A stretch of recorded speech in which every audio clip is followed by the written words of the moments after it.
Kenmore City Council is now in session. Would the clerk please take the roll? Mayor Nigel Herbig, Here. Deputy Mayor O'Kane, Here. Councilmember Baker, Present. Councilmember Marshall, Present. Councilmember Kugler, Present. Councilmember File, Present. Councilmember Shrubnik. Unless there's objection, Councilmember Shrubnik will be excused. Councilmember Shrubnik is excused. All right, next on the agenda is the land acknowledgement. We acknowledge that the city of Kenmore is situated upon the ancestral lands of the Snohomish, Snoqualmie, Sauk-Suatal, Duwamish, Stillaguamish, Tulalip, Suquamish, Muckleshoot, and other tribes who are part of the Coast Salish peoples. We recognize and express our deepest respect for their enduring stewardship and profound relationship with this land, which they have cherished and protected since time immemorial. We honor the First Peoples, acknowledge their vibrant cultures, and commit ourselves to learning from their wisdom in our journey to promote justice, equity, and mutual understanding. We pledge to stand alongside these communities in acknowledging past injustices and working towards a future that respects and celebrates the diverse heritage of this land. Would y'all please stand and join me in the flag salute? Pledge allegiance to the flag of the United States of America.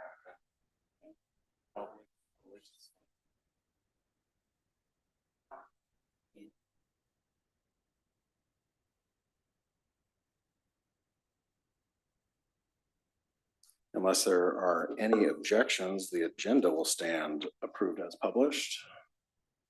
Seeing no objections, the agenda is approved. Mr. City Manager, where is the fun? So last Friday was the 4-year anniversary of the Swamp Creek Habitat Restoration Project. And I mentioned this during the staff report at our last city council meeting that was coming up. But this effort has been headed up by Tracy Bonashinsky under the auspices of the Snow King Watershed Council. And it has been a sustained, regular, constant effort, many Saturdays over the last 4 years. And it's quite remarkable. I don't think I've ever seen such a sustained level of volunteerism on something like this in my entire career. So it was a good turnout on Friday, good weather. Thank you, Mayor, for coming. And there were about 30 people there. And I've asked Tracy to come tonight and just share some data about this effort. And while she does that, we just have some pictures of Friday's event going on in the background. Good evening, Honorable Mayor, Honorable Deputy Mayor, and Honorable Council members. I'm Tracy Bonashinsky, a resident of Kenmore, and I'm here to share, as Rob said, about some big fun that was had in Kenmore on Friday, November 24th, which was the day after Thanksgiving, Native American Heritage Day, and the 4th anniversary of Snow King Watershed Council's Swamp Creek Habitat Restoration Project. So on that day, 27 people gathered at Wallace Swamp Creek Park and had 80.25 collective hours of fun, pulling up blackberry, digging holes, hauling compost and mulch, and planting trees. We seeded a baby forest with 39 conifers, including western red cedar, Sitka spruce, grand fir, western hemlock, and Douglas fir, 11 red alders, 1 big leaf maple, and 1 cascara, adding to beautifully majestic black cottonwood stands already in the park. We also had a lot of fun eating pie and cookies and drinking coffee, tea, and hot chocolate to celebrate the milestone of turning 4. The work of habitat restoration is so many things. We do have a lot of fun, as far as I can tell by the smiles on people's faces as they arrive and leave, but there's so much more that goes on when we gather to tend to the natural spaces in our collective care. We face, as you all know, immense challenges as a species: climate collapse, biodiversity loss, war, genocide, homelessness, a global pandemic that seems only marginally better in its endemic phase. All of these things have a heaviness that can easily shift to despair and inaction. It is in this context that the work of habitat restoration becomes a powerful antidote. We come together and find that the fun is mingled with purpose, connection, and meaning. We understand our own power and agency, and we find hope. Every time we gather for habitat restoration, we make a choice to do something to heal rather than harm, to care rather than resign ourselves to the poor choices of the past, to steer our collective ship toward better outcomes for all. Over the past 4 years, our community has made that choice for a total of 2,736.25 freely given hours. I have counted 1,102 volunteers and estimate that we have cleared approximately 14,400 square feet of earth over 2 sites in the Swamp Creek corridor, blackberry and other plants who did not grow up in our Pacific Northwest ecosystems. We've been supported by generous city staff in our volunteer work. Shout out to Stephanie, Marita, Quinn, Darren, Rob, and anyone who has been working on our behalf behind the scenes unbeknownst to me over the past year. I am happy for the opportunity to be part of this meaningful fun. Thank you so much for leading the kind of city where such fun is embraced, and you and our entire community are welcome anytime. We are out 2 to 3 Saturdays every month, year round, rain or shine. The only thing that will stop us is lightning. So it was on Black Friday, and one of the volunteers decided that we should call that Blackberry Friday. So I just did a quick, you said about 2,000 hours over the last 4 years, right?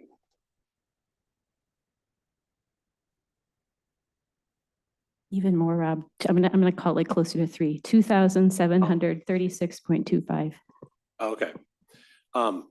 So that kind of work, if we had to like contract it out, it'd be hundreds of thousands of dollars. So really grateful to Tracy and her work and her ability to get consistent attendance. I've been to a few, and minimum it's probably around 10 folks, but it's often 20 and sometimes 30 people are there, and it's consistent and sustained over time. So thank you so much.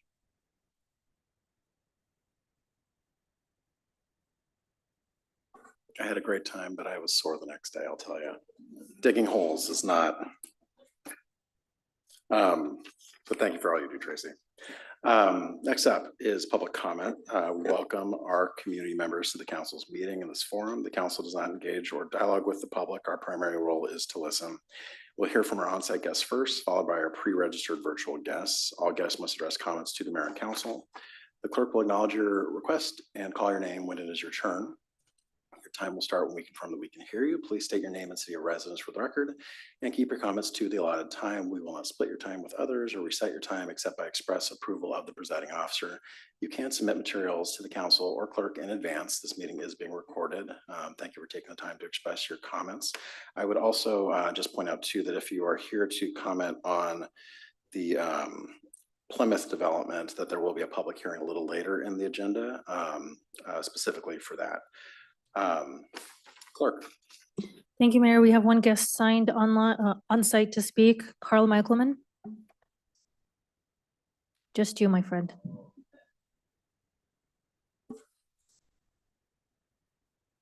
Well, happy Thanksgiving, council. Good to be seen. Anyway, couple things. I noticed you did the swim past that tax. And what's ironic is this tax got passed right after the elections. No one went ahead and tried to put that on when the elections came. Okay, regardless of how much it's increasing, it's got to stop. You're not looking at the bigger issue when it comes to the county taxing us, the state taxing us, and the city taxing us. And we've had enough. And most of you on this council get paid by taxes. So what happens is, it's not a big thing. It's your narrative. You get paid by taxes, whether it's the city of Seattle for affordable homes, Nigel, whether it's Port of Seattle, Melanie O'Kane, whether it's Snohomish County Public Defender. We don't get paid. We have to work and make sure we're paying ourselves. But enough is enough. And Deborah Shrevnick's not here, which I wanted to talk again about. It was funny. By the way, I'm from Briar. And I do own a piece of property here in Kenmore as a business. But guess what? Briar can have a Christmas tree lighting. Seattle can have a Christmas tree lighting. What is going on here? We talked about this, and forget Christmas, throw that word completely out. A holiday lighting. Why can't you folks go ahead and have a holiday lighting? Is this a dictatorship that this council says when we're gonna have a tree lighting and not? If other cities and towns are doing this, then you guys should be doing this. And again, it's not about the religious. It shows that we have a holiday season starting. And I don't know, Dawn, city attorney, if there's a way to kind of turn this thing around before the holidays, but I really would urge you to go ahead and change this and make that tree a holiday tree lighting. Again, nothing to do with inside here. So with that, we'll talk about Plymouth Housing when that time comes. Thank you. Thank you. Mayor, would you like to move on to online comments? That would be fine. We have 3 guests wishing to speak: Patrick O'Brien, Lori Sperry, and Janet Hayes. Mr. O'Brien, can you hear us?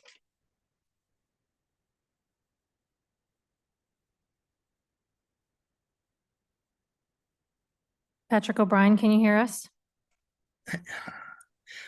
I can now. It'd be helpful if you opened up the audio and video prior to time to speak. Just a suggestion. All right, Pat O'Brien, Kenmore, Washington. I'd like to object to Deborah Shrebnick's continued absence. You've had no meeting about this, no approval by the council, and no vote. So her absence is unsanctioned, and there are rules for her mandatory appearance at these city council meetings. And I ask that all due penalties apply to her and her cavalier way of not showing up. No explanation, nothing. Her group still owes over $60,000 as far as I know for the boathouse, and I'd sure like to question her on that. I reviewed some of the city code today, and a lot of it violates proven state law. It's just amazing the rights that the city has granted its enforcement agents to come on people's property with no kind of official hearing and no way a judge has signed off on it. They just decide to do it, and they do it in violation of state law. And I'll be happy to meet with any of you that want to go and review state law. All right, so put up some signs at Log Boom Park. We know that's toxic water. I don't want to see another season go by where children are playing in that sand and the parents aren't warned. And you know, we do have dead fish. We still haven't determined why the sturgeon died. Why not? Okay, so you also enjoy raising taxes. Oh, if the property values go down, oh, we got to raise the swim tax. Oh, let's hire some more people. How many more people did you hire this last year? And what did they do for the citizens of Kenmore? Many of your projects do not in any way reflect a benefit for the people who live here already. They benefit whoever you determine outside of the city of Kenmore is going to be the recipient of our tax dollars. You buy and sell property with no consequences, no thought of profit, nothing. The Kenmore asphalt plant continues to chug along and poison everybody in the city. And now you're going to put a new building downstream from the wind that will inevitably hit the project we're going to talk about later. So yes, let's do a full investigation of the process, review all the Zoom meetings of the maintenance facility debacle, $20 to $34 million when we could have had a very functional maintenance facility for $3 to $5 million. Staff lied, people were deceived, and money is being spent that is just an abomination. Thank you. Goodbye. Thank you. Lori Sperry.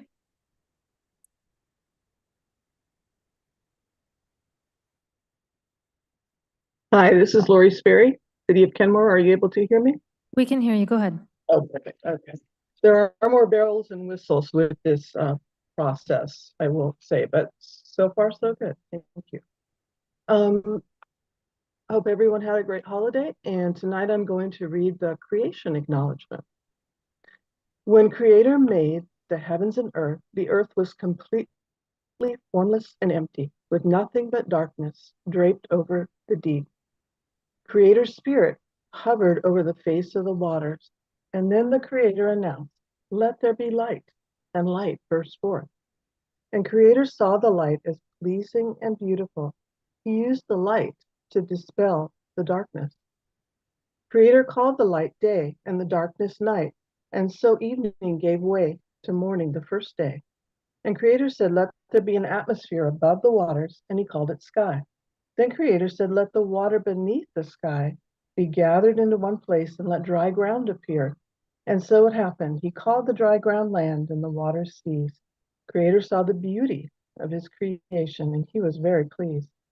Then Creator said, "Let the land burst forth with growth, plants that bear seeds of their own kind, and every variety of fruit tree, each with the power to multiply from its own seed." And so it happened. The land flourished, and Creator loved what he saw, for it was beautiful. Then Creator made the sun, moon, stars to illuminate the earth and separate the light from darkness. Creator loved what he saw, for it was beautiful. Creator said, "Let there be light. Let the waters swarm with sea life, and let the sea be filled with soaring birds of every kind." Creator loved what he saw, for it was beautiful.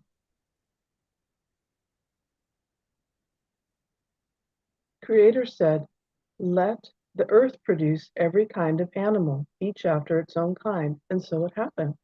Creator loved what he saw, for it was beautiful. Then Creator said, "Let us make a man and a woman in our own image to be like us." So Creator made man and woman and shaped them with his image inside them. In his own beautiful image, he created his masterpiece. And Creator blessed them in his love, saying, "Reproduce and be fruitful." Creator surveyed all he had made and said, "I love it," for it pleased him greatly. And so the creation of the heavens and the earth were completed in all their beauty. Thank you. Thank you. Janet Hayes. Janet Hayes, can you hear us? Yes, can you hear me? We can hear you. Go ahead.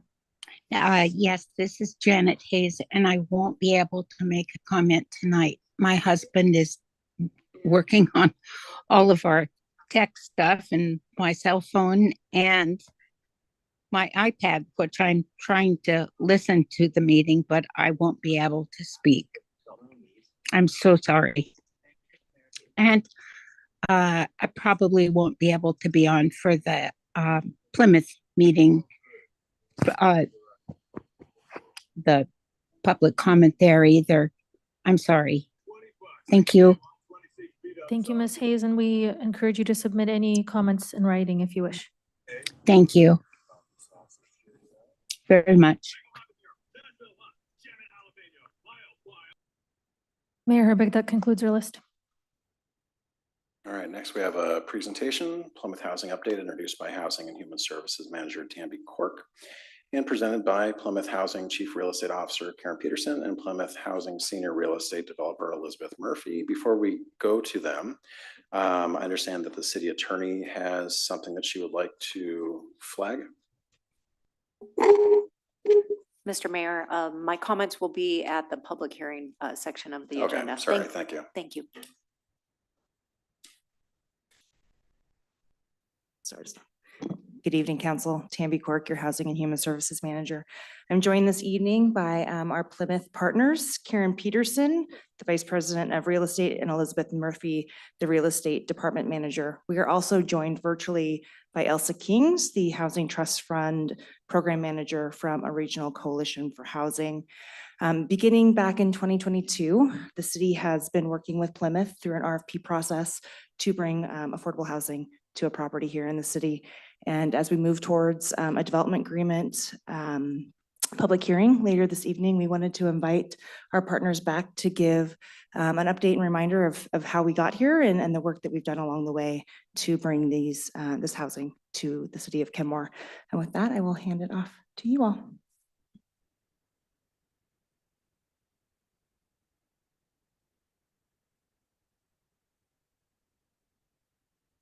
So first, we'd like to share a video that features one of our residents in our building in Bellevue, and I think she speaks best to what Plymouth offers and provides.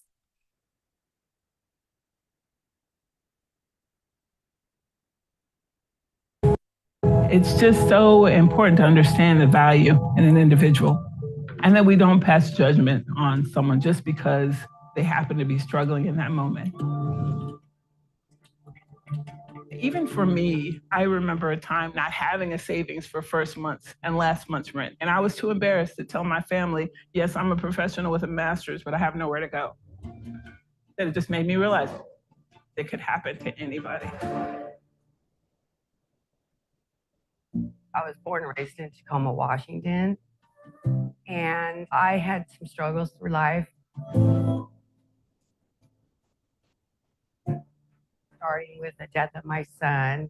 He passed away at 3 months old from SIDS. I never really recovered totally from that.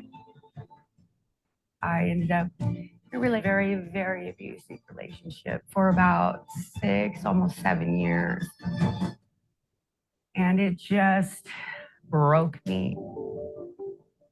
My mom said, he's gonna kill you. And I just thought, well, this is something I can do for myself to get away. I just left with the clothes I was wearing.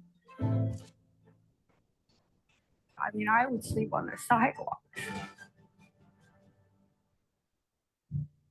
The shame of being unhoused can be completely debilitating. It's one of the reasons why many people lose touch with their close family and friends. Eventually, I made my way to a shelter in Snoqualmie. I thought about Snoqualmie because I used to go up there as a teenager. I would go to the falls, and I started finding that it was really soothing to me. One day, the head of the house came to me and she goes, Kim, would you be willing to relocate?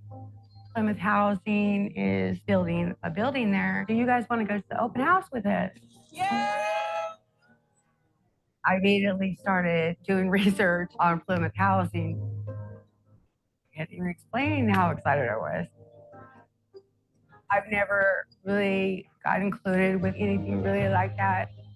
I felt uplifted that day. I felt really uplifted. When I walked into my apartment, I was just like, wow.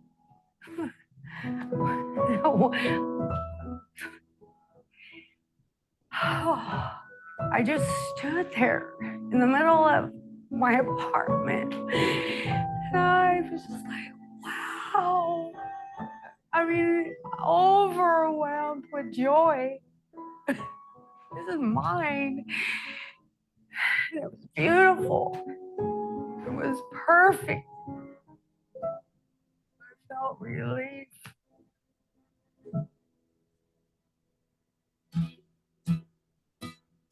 Just having a place to call home is only the first step.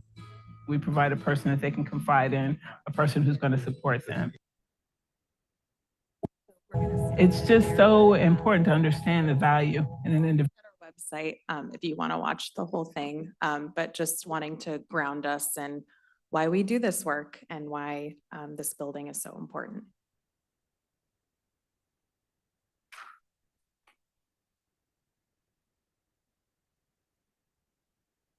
Help with technology. So thank you for having us here again tonight. I just want to share our mission.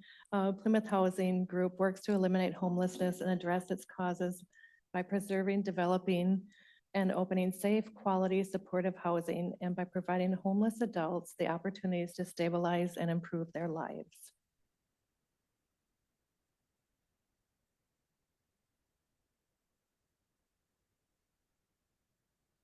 So what we do is offer housing and supportive services. We have a great track record. Actually, at 97% of Plymouth residents succeed in maintaining a permanent home after leaving homelessness. And I want to share a little bit about our housing. Our housing is permanent. What we mean by that is that there's no time limit on their housing. It's like an apartment in any other housing development or apartment. And supportive means that we offer supportive services, including healthcare and behavioral health to our residents.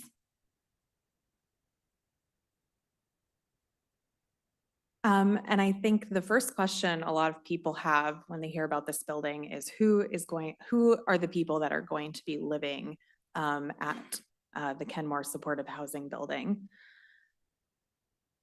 And this is a very brief summary, but a couple of the requirements from our funders, which we'll talk a little bit more about later, is that folks must be making 30% or less of the area median income. And as you can imagine, in this part of King County, the area median income is very high. Also, the individual must be homeless at entry. So that means they're staying in a shelter, a hospital, transitional housing. That could also mean they're couch surfing or living in their car. I should have also put this on the slide, but folks that will be living at this building will be single adults with no children. We also plan to implement an affirmative marketing strategy to seniors, veterans, and people with disabilities. We also wanted to talk briefly about how Plymouth will fill this building with residents. And just a reminder that this building will have 100 units total. Plymouth Housing exists in this continuum of care system, which many of you may be familiar with in your day jobs. First on the continuum is prevention. Our goal is to always keep people in their homes first and foremost if we can, so that they don't end up in a situation where they become homeless.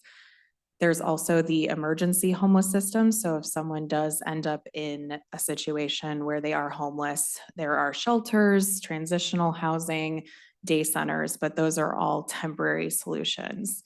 And then the third and the end of the spectrum is permanent housing. So there's diversion, there's rapid rehousing, and there's permanent supportive housing. And on this spectrum, Plymouth lives in permanent supportive housing. So that means, like Karen said, there's no time limit to being in our housing.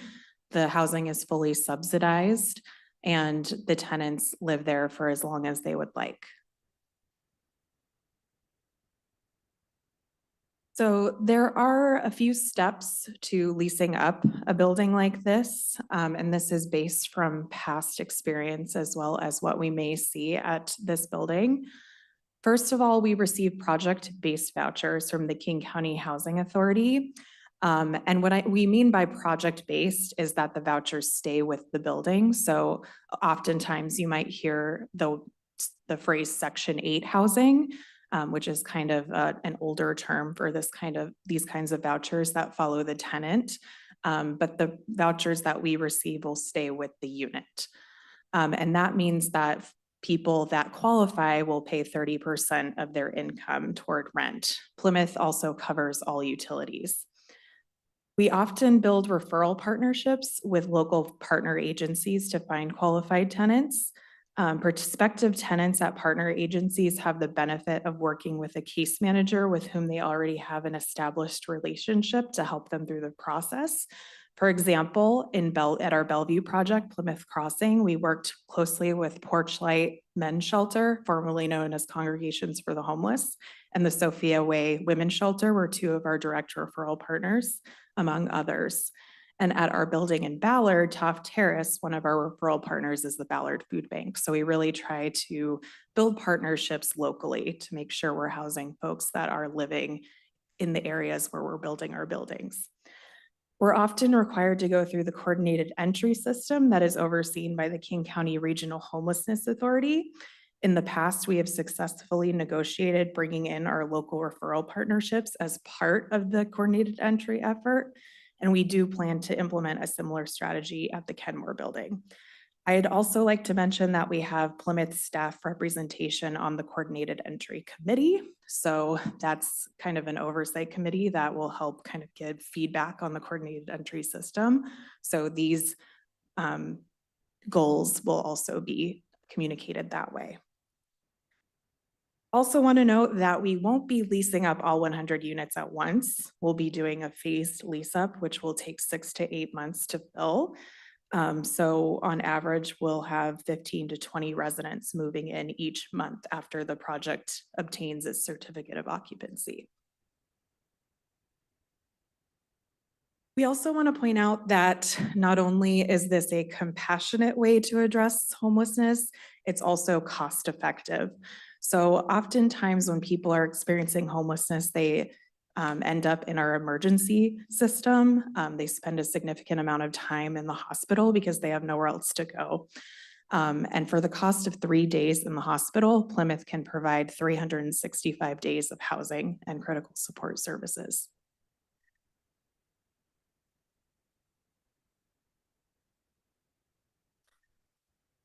So I'm going to take the opportunity to talk about funding and regulation. So you'll see from the slide and the pie chart that it takes multiple funding partners and sources to develop permanent supportive housing. Kenmore is currently estimated to have 9 funding sources. And of the 9 funding sources, the equity generated by the tax credits is contributing the most towards a total development cost at 61%. So of all the sources, why is the low-income housing tax credit so crucial to funding permanent supportive housing developments? The reason is because affordable housing developments would have restricted rents that can't support debt. They also have, in addition to the low rents, they have operating costs that include services and healthcare. And although it's a crucial source, tax credits are highly competitive.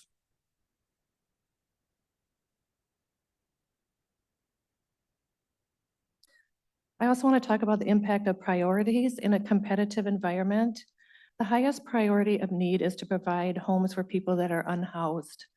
For the last 10+ years, to compete in the King County pool for 9% credits, developments must serve homeless. The highest weighted priority, again, is the housing commitment for priority populations. Plymouth meets this priority by providing permanent supportive housing. As I mentioned, tax credits are a competitive environment. You'll see on the slide that 35 points are contributed towards committing to providing housing for the homeless. Now let's look at what happened over the last 4 years and how competitive that 9% credit is. So you'll see that the maximum number of developments funded in a year was 5. With, of course, three of those 4 years being 4 developments. The highest ranking project scored in the range of 180 to 190. Kenmore scored at 180. And without serving the homeless, Kenmore would have scored 146 and would not even be in the ballpark for getting funded, and nor would it have been competitive for several other funding sources that prioritize homes for the unhoused. You can see here too that even 1 point makes a difference.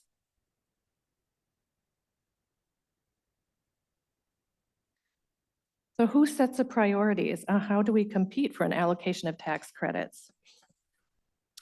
The low-income housing tax credit is regulated by the IRS. Tax credits are allocated to each state based on a formula. The IRS requires each allocating agency to adopt what's called a qualified allocation plan. Washington State Housing Finance Commission adopts the qualified allocation plan and allocates the credits. The qualified allocation plan reflects the Washington State Housing Finance Commission's selection criteria used to determine the housing priorities. They assign a scoring system and they use that to rank projects. And rank and competitiveness is based on the projects that meet the most priorities. And Washington prioritizes populations that need the most help, and that is to house people that are homeless.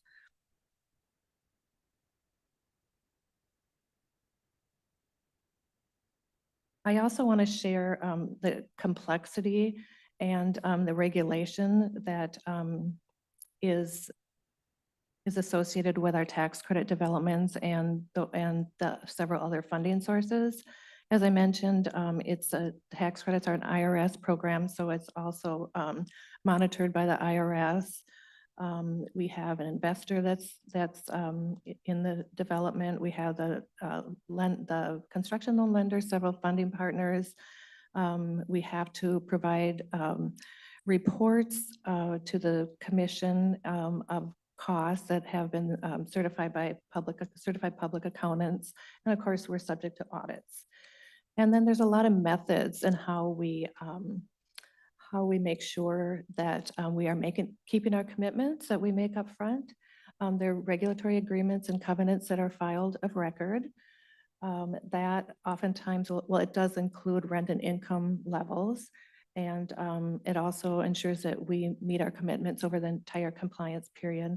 I won't get into all the other ones, but you can see that we're subject to physical inspections and management reviews.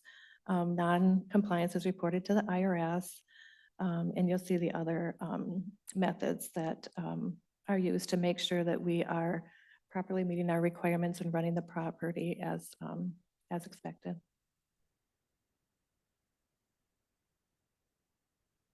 Next, we just want to talk a little bit more in depth about our program model.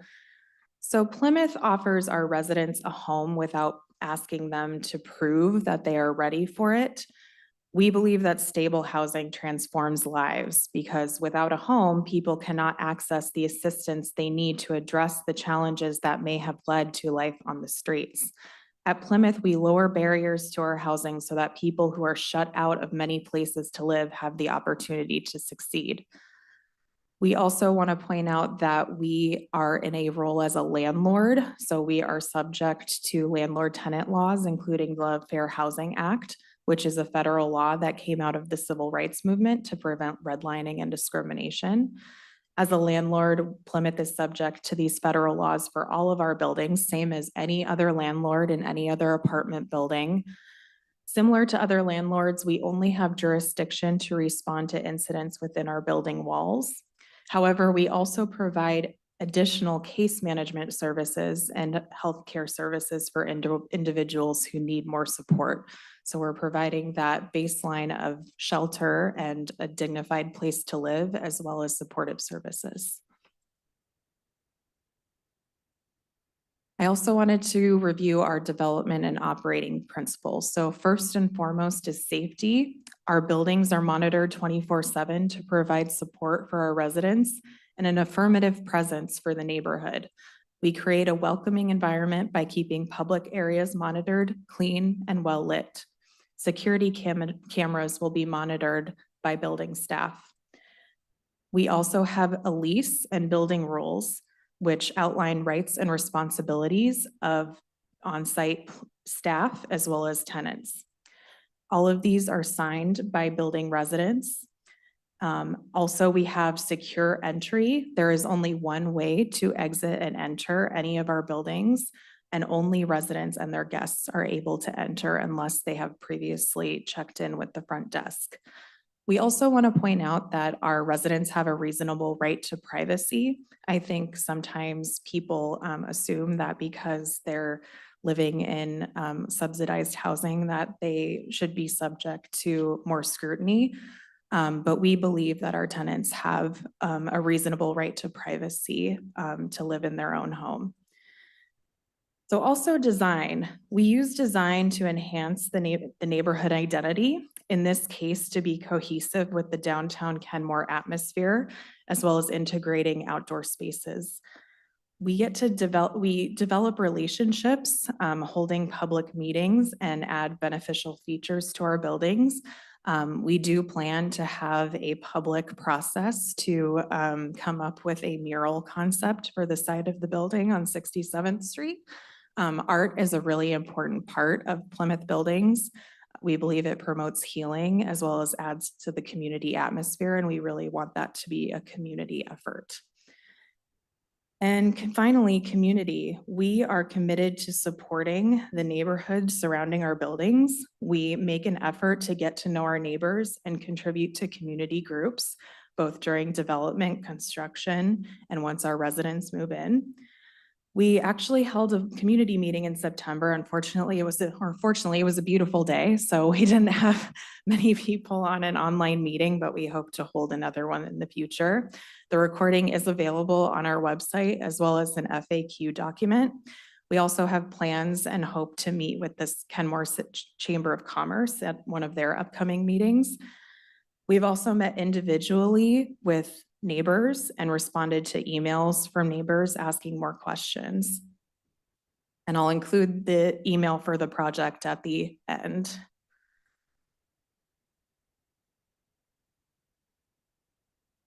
So just want to look toward the future because this is an exciting time where we get to think about how this building will shape Kenmore as a community in the downtown area.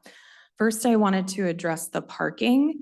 As of right now, our design only incorporates 10 parking spaces, and that is by design. We don't generally have tenants that own vehicles, especially for the populations we serve, which is why we make such an effort to build buildings that have easy access to public transportation and in areas that are walkable. We are planning to have a loading zone on 67th Street, so King County Metro Access can pick folks up, or any other access to vehicles can be, we can do loading and unloading that way. We also have hopes to buy a van for the property, so that if there's a group of tenants that want to go to the senior center, or some tenants have an appointment at a location off-site, we do have that available for them. And we have a fleet of service vans at our disposal at our headquarters, but we'd love to have the funds to provide a van for this building as well. We also want to talk about ways you can get involved. A lot of people have asked us, you know, how they can help support our new neighbors. Of course, like any nonprofit, we rely heavily on donations. So if that's something that calls to you, that's definitely available. You can join our mailing list and follow Plymouth Housing on social media, ask about our volunteer opportunities. We also have a Promoters of Plymouth committee. You can organize a supply drive for clothes, household goods, and pantry staples. So every time we open a new building, we make sure that we provide all of the essential items that people might need for an apartment, because oftentimes people are just coming in with a few belongings. So we fully furnish the building. We provide bedding, towels, plates, pantry staples, anything anyone might need to move into a new apartment. So those are just a few of the ways that people can get involved. Thank you, Elizabeth. So I want to end by sharing Deb White's story, a story that is all too common. Deb couldn't afford to pay for both her medical costs and housing. As a consequence, Deb ended up losing her housing, but she did find her way to Plymouth. Deb now has a home, and not only does she have a home, but she's a member of Plymouth's Board of Commissioners, and now she helps to expand our mission to end homelessness. And we welcome any questions. Questions, Councilmember Baker.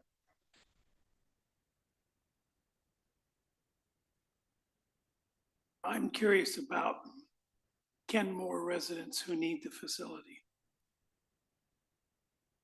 will they be given any priority, or they have to fit in with King County's a policy and get ranked to get into the home? So this is what Elizabeth was talking about earlier. It's always our goal, and we've been successful in the past to create referral partners in the community. And we work with them to house people that are living in that community. We still have to work through the CA system, but we try to really create those partnerships so that we can house the local community. See, I think that's substantially changed from what we were initially told.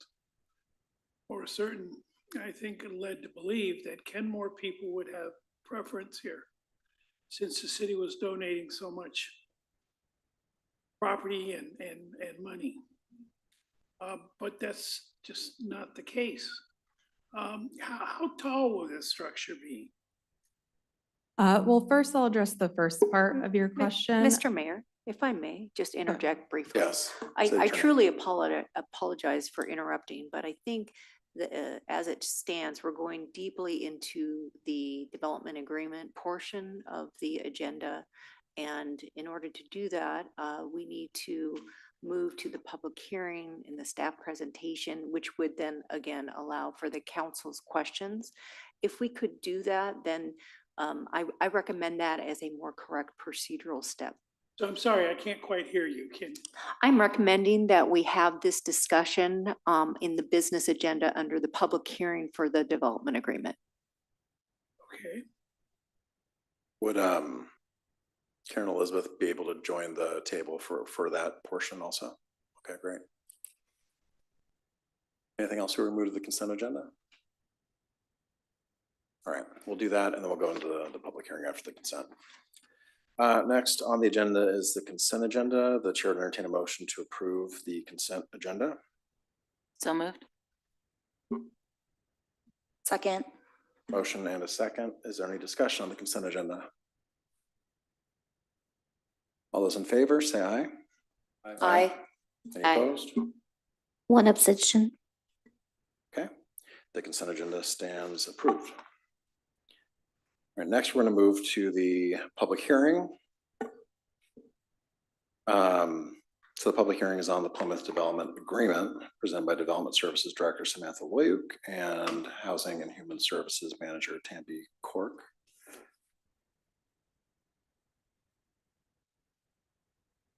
And then before we get that started, I do want to turn over to the city attorney who had something for us. Yes, thank you, Mr. Mayor, Council. Before we have staff's presentation and open the public hearing on this matter, I had just a few procedural matters to discuss. As you are aware, what's before you tonight is a development agreement, and both state law and your own city code identifies that a development agreement is a proper exercise of your police powers and contracting authority. So that would suggest that this is a legislative decision. However, because a development agreement also has some elements of a land use decision where the council determines rights relating to real property, it also may fall under the category of what's called a quasi-judicial decision, which is subject to the appearance of fairness doctrine. So to be conservative with this type of hybrid decision, we will be treating the proposed development agreement as if it is a quasi-judicial decision. And what that means for quasi-judicial decisions, the city council must base its ultimate decision on the documents, the testimony that's created as part of the entire record. And as you can imagine, hearings and decisions must be made fairly and objectively. And so before we start, it's this is the time where I will ask the council certain questions and ask if they have any to please disclose potential conflicts of interest. So accordingly, I'm asking the following 4 questions. Does anyone have a private, financial, or personal interest in the real property or project? Does anyone on council stand to privately gain or lose financially from the council's decision? Does anyone have any reason to believe that they cannot be objective and fair in this matter? And has anyone received information, emails, texts, or had communications outside of a public meeting like tonight or prior that they can disclose? So 4 big questions. I'm just going to go and poll the council individually. We'll start at the end with Councilmember Baker. And I can repeat the questions if you need be. But if you have any disclosures, this is the time to do it. And if you don't have any disclosures because they're not relevant, you can just say, I have no disclosures. So Councilmember Baker. I have no disclosures. Thank you. Councilmember Marshall. I may have disclosures if they were given to the council as a whole via email from city staff and or conversations with the city staff that the council as a whole received or that received in one-on-one meetings. Understood. So generally the doctrine applies to the proponent, Plymouth, and the public that you have in conversations, for or against. The public information that staff presents in the agendas, and as noted in your agenda, those will be, and I'll request the city clerk to make sure that those are part of the record. But what I'm interested in are conversations or written communications between you and Plymouth or agents of Plymouth and the public at large. Right, yeah, nothing. Citizens. Yeah, nothing on that. I may have received, a question about Plymouth housing, I think maybe from Mr. Kursinka in general this evening, but I didn't respond. I hadn't had a chance to respond yet. And then I think received another email from a citizen concerned about the project.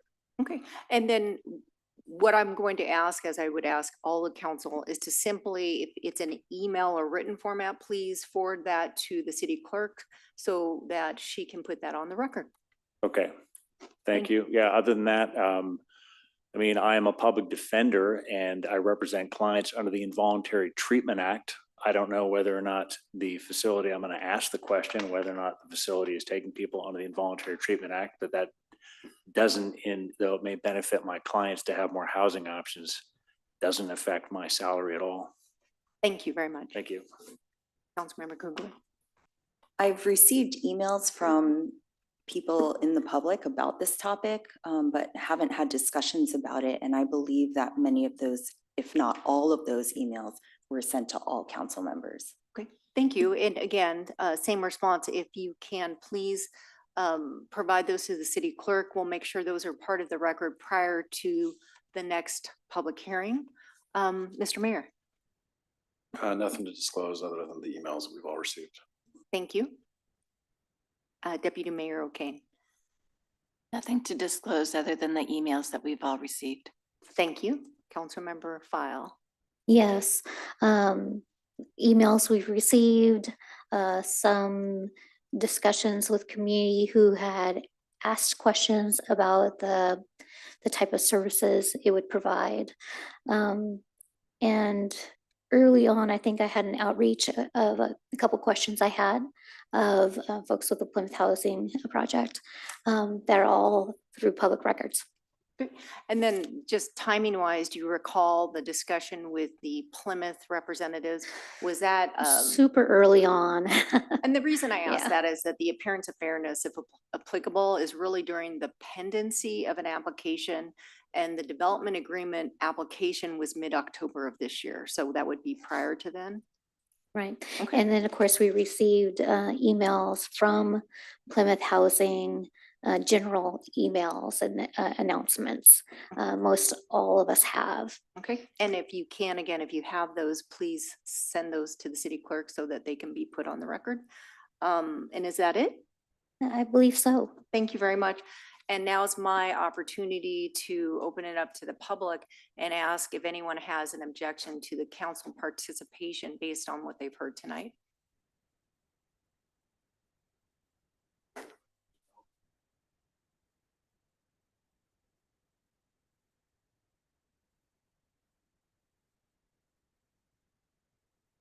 I think we can have, Two Ms. steps, yeah. Will you do that during, or you can explain now, I guess. How about this? I'm happy to do that. Let me finish this process. That's a different step. But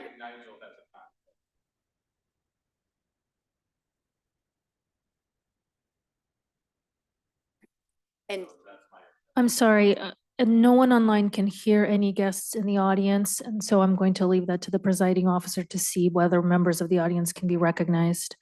I would ask that the speaker come to the dais and make the objection on the record. I make an objection with Nigel because he works for low-income housing when it comes to, that's what he does for a living and how he gets paid. So I think he needs to recluse himself from this. Thank you. And then just follow up, your rules authorize me to ask additional questions, but specifically with regard to the objection, Mr. Mayor, my question to you is that a decision either in favor or against the proposed project, would that benefit you in your job financially, either with promotion or any type of private gain or loss? Please speak to that. No, it would not affect me one way or the other at my day job. Okay, so there's no connection between what you do in your employment and the proposed project? There will be a connection through coordinated entry with KCRHA, but there's no direct connection between my job, and it will not affect my promotion or pay or anything at my job. Payment or salary? No, none of that. Thank you very much. And I believe we might have a hand up in the virtual audience also. Clerk? Thank you, Mayor. Yes, when we were asking for objections, there was a hand raised. We'll check in with that guest now. Patrick O'Brien? Yes. She's asking some very poignant questions, the city attorney. What is not being discussed is the other uses that are proposed for this site, namely a under 522 tunnel that I've long thought would go in Mr. this O'Brien, spot. I'm sorry, And this it- is- No, I'm not done No, yet. this is I'm not off. done yet. It has to do with one of the city council members and their promotion of that other project. So don't speak over the people that are taking the time to participate in this meeting, Mr. Mayor. Who are you I'm making objecting a, to, Mr. I'm O'Brien? making a, I'm saying that Mayor Baker knows of other projects that can go on this property.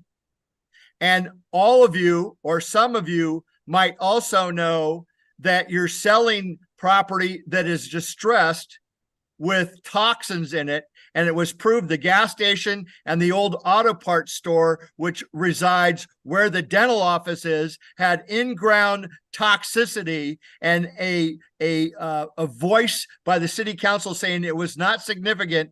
Well, it was significant. The city didn't test, and I'm hoping you disclose that to the potential new owners of the property, that the property comes with an assortment of difficulties. Thank you.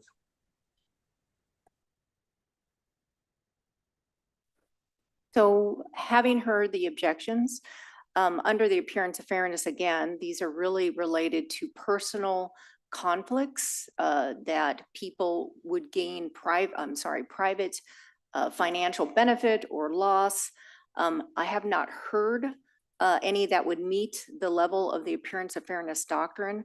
However, I can only make recommendations. It's actually the council members who would choose to recuse themselves or not. But my recommendation would be that the objections don't rise to the level of the appearance of fairness. So having said that, I have one last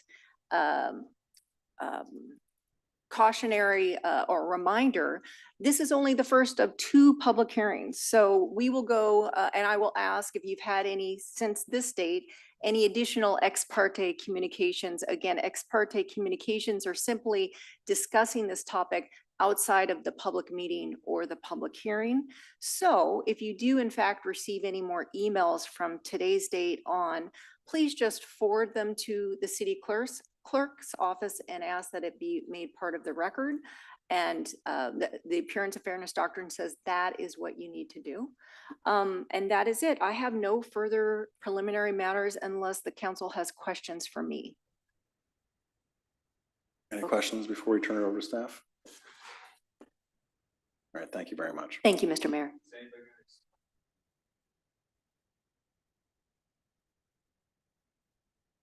Madam Attorney. Yes, thank you. Big picture, a development agreement is a contract.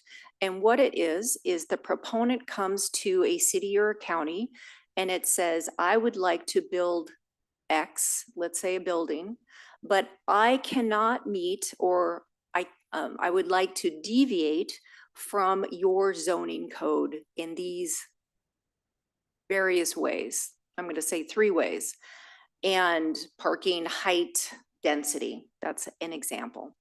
And under both state law, well, first state law says that a city or county can contract with a person who wants to deviate from the zoning code, but there must be a public benefit. And so most cities and counties have then adopted development regulations, which then authorize a proponent to come forward with a development and say, I would like to build X, but I need a little flexibility from your code. And in exchange for the flexibility, I will give you public benefit Y. These are presented to the council. The council looks at its code and whether or not the public benefit in your own code says is measurable to the requested deviations. And then it makes a determination on whether they want to grant those deviations. That is all put in a contract. And then that contract will then dictate how a proposed development will look, what it will look like forever for the term of the contract. Could be 5, 10, up to 20 years under the city's code. That in kind of a big picture is what a development agreement is. All right, I'll turn over to Ms. Luke. Good evening again, Council. Tammy Quirk, your Housing and Human Services Manager. I'm joined tonight for this presentation by Sam Layuk, our Development Services Director, Stephanie Lukash, our Deputy City Manager, and our partners from Plymouth that you met earlier, Karen and Elizabeth. And then, of course, we are also still joined virtually by Elsa Kings with Arch. Sam's going to talk us through some of the components of the development agreement, but again, just to set the stage for how we got here. Beginning in the spring of 2022, the city released a request for proposals for a property, a city-owned parcel at 6532 Bothell Way. And through that competitive process, Plymouth was chosen through a unique partnership with the city, Plymouth, and Arch for a proposed 6-story building of 100 units of affordable housing with a ground floor commercial space, including on-site resident services, as you just heard more about, and there would be a courtyard area as well.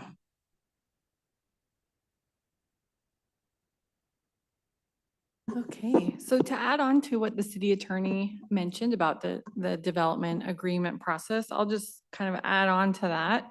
Development agreements are regulated by an RCW and the Kenmore Municipal Code, Section 18110. And so this code sets forth all of the requirements for development agreements. And really what that is it saying that for certain developments that provide public benefit, there are flexibility or modification to certain development standards or code requirements. It also says that there are certain modifications that are not allowed through development agreement. So things like the building code, fire, energy codes, shoreline, critical areas, surface water, all of those are not part of the development agreement, and the developer is required to comply with those. And so procedurally, there are some defined roles here, similar to like a parks project where we have maybe public works or community development developing a park. So, but in this case, we have Tambi acting as the lead for the property owner and working with Plymouth. And then on the regulatory side, we have development services. And so there are some clear lines of, that are of distinction in terms of submitting permits and reviewing the permits. So the procedural milestones that are noted on this slide and the next actually show the public outreach and transparency that's gone so far into this project. So this project was, Plymouth was selected after a competitive RFP process, and they were selected in May 2022. And then in June, just that same year, Kenmore City Council directed staff to work with Plymouth on the development agreement and subsequent permit applications. And then just last month, still last month, October, Kenmore City Council approved the development agreement threshold determination. So that's just saying that it's not approval of the agreement, but it's to go forth with the project consistent with the previous direction of the council. After that, the city attorney approved the draft development agreement. It's approved as to form, so that gives us the draft, which is included in the agenda materials. And on November 17th, the city manager provided a recommendation to approve the development agreement. So this evening, after public notice, we have our public hearing #1, and then we have a second scheduled for December. So in the agenda materials, what you have is you have a copy of the draft development agreement. And as part of that, the deviations that are proposed are listed on pages 3 and 4. So this table that's provided here helps to break down what those deviations are. And there really aren't that many of them. And I reviewed the previous 2 development agreements that we had for Link and Spencer 68, and this was a pretty short list in comparison. One of the deviations proposed is that the commercial space frontage, there's a width requirement. The code says it has to be at least 30 feet in depth for that space, but it actually varies from 21 to 26 feet. So that's just, it's not as deep. So that's a design requirement. Another deviation is density. So the maximum density in the downtown commercial zone based on the size of that property, which is about 1/2 acre, is 75 dwelling units, and proposed is 100. So that's a deviation. There are some minor deviations related to setbacks and how close or far they can be from 522 has its own, and then 67th has their own setback requirements. Those are pretty detailed in here. You can let me know if you have questions about those, but they're pretty minor. The other deviation is the off-street parking. So the project proposes 9 off-street parking spaces, and the code requires 100. So that's a deviation. The project is proposing to deviate for the bicycle parking spaces. The code requires 9. They're providing 8, but they're also providing wall-mounted bike hooks in each unit, so not much of a difference. And then there's some design deviations that are part of our development standards. So as part of their intentional architectural design, some of the standards aren't met, like that we have design standards for roof, like flat roofs and certain modulations. And so those are included as part of that as well. Pedestrian walkways vary throughout. The code requires a minimum average of 12 feet, but the walkways are 8 feet or greater, but in several areas that narrows to 6 feet. That's another design element. And then also noted for the project, they had an independent fee calculation for the school impact fees, and I coordinated with North Shore School District for that so that the calculation came to 0 because the project does not result in any children going to school. So that was adjusted to 0. And then the last thing are some procedural irregularities that are in 18-110-050. And that is the whole list of the development agreement deviations as they're shown in the agenda packet. And to answer Councilmember Baker's question, the building height is 64 feet and 6 inches proposed, and that is not a deviation. The downtown commercial building height limit for that area is 65 feet. There are some exceptions for parapets and then the top stair. There's a staircase that projects above that, but those are exceptions that are already allowed in the code. Thank you. All right, questions on the development agreement before we open up the public hearing? Councilwoman Kugler. I was wondering if maybe staff and also Plymouth Housing might be able to describe the anticipated effects of some of the modifications, except for the one for parking, which I understand, or the impact fees, but like specifically the setbacks and then also, I guess, the other ones.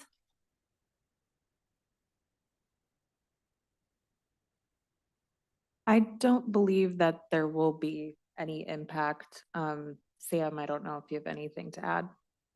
Yeah, and in looking at some of the deviations, everything in the design standards, there's actually a section in there that says if you deviate from this, but you make it up in another area, there's some flexibility in there. So we added that to the development agreement to be conservative, to make sure we didn't miss anything, although the code does allow some of the flexibility there. And I think the setbacks are still really close to the standard. So I don't anticipate there being a problem with that. Okay, and then could you describe the roof deviation? Sure. So I can talk about it's another design standard, and basically the standard says we don't want a flat, unadorned roof, and it lists a bunch of things that you can do to try to, provide some variation and interest in that roof line. But this is an intentional design. There is some variation, but that was another design standard that I thought we should just include that because there could be a question to if it complied or not. Okay, thank you. Do all of our questions need to relate to the design, to this? Okay. To the development agreement? Yeah, that's what we're discussing. Different answers, sorry. So the question is, can it go beyond the topic? So it's not related to the project or the development agreement? No, it's related to the project. Okay.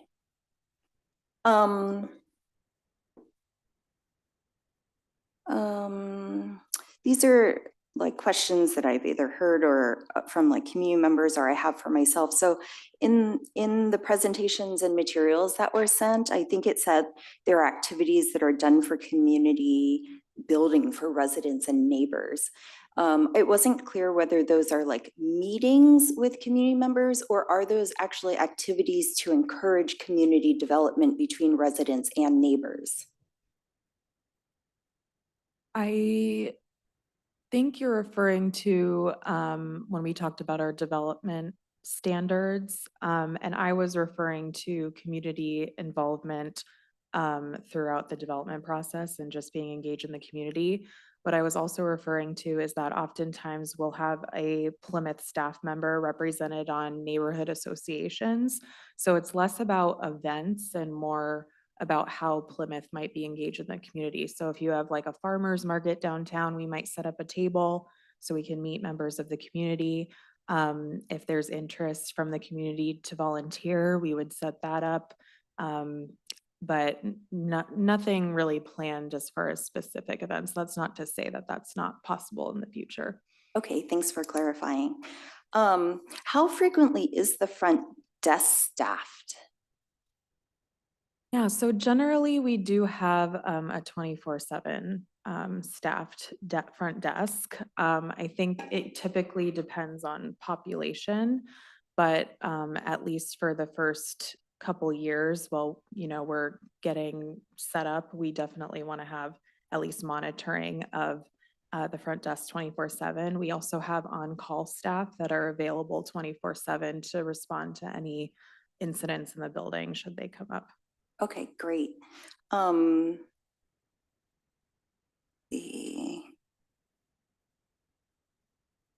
think that's it for now. Thank you. Councilmember Baker. Yes. This is not what was really presented to us in the beginning. And it was dedicated to seniors, disabled, and homeless. And now it's all changed. This is homeless people that are getting their first place out of homelessness. So it doesn't seem that we have the same emphasis on seniors and disabled veterans and the other classification. Now, it seems to be all changed. Can you answer why that is?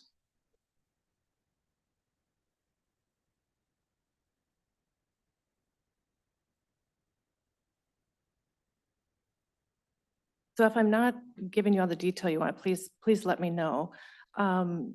So from the beginning, we did share that the intention was that it would be housing for the homeless.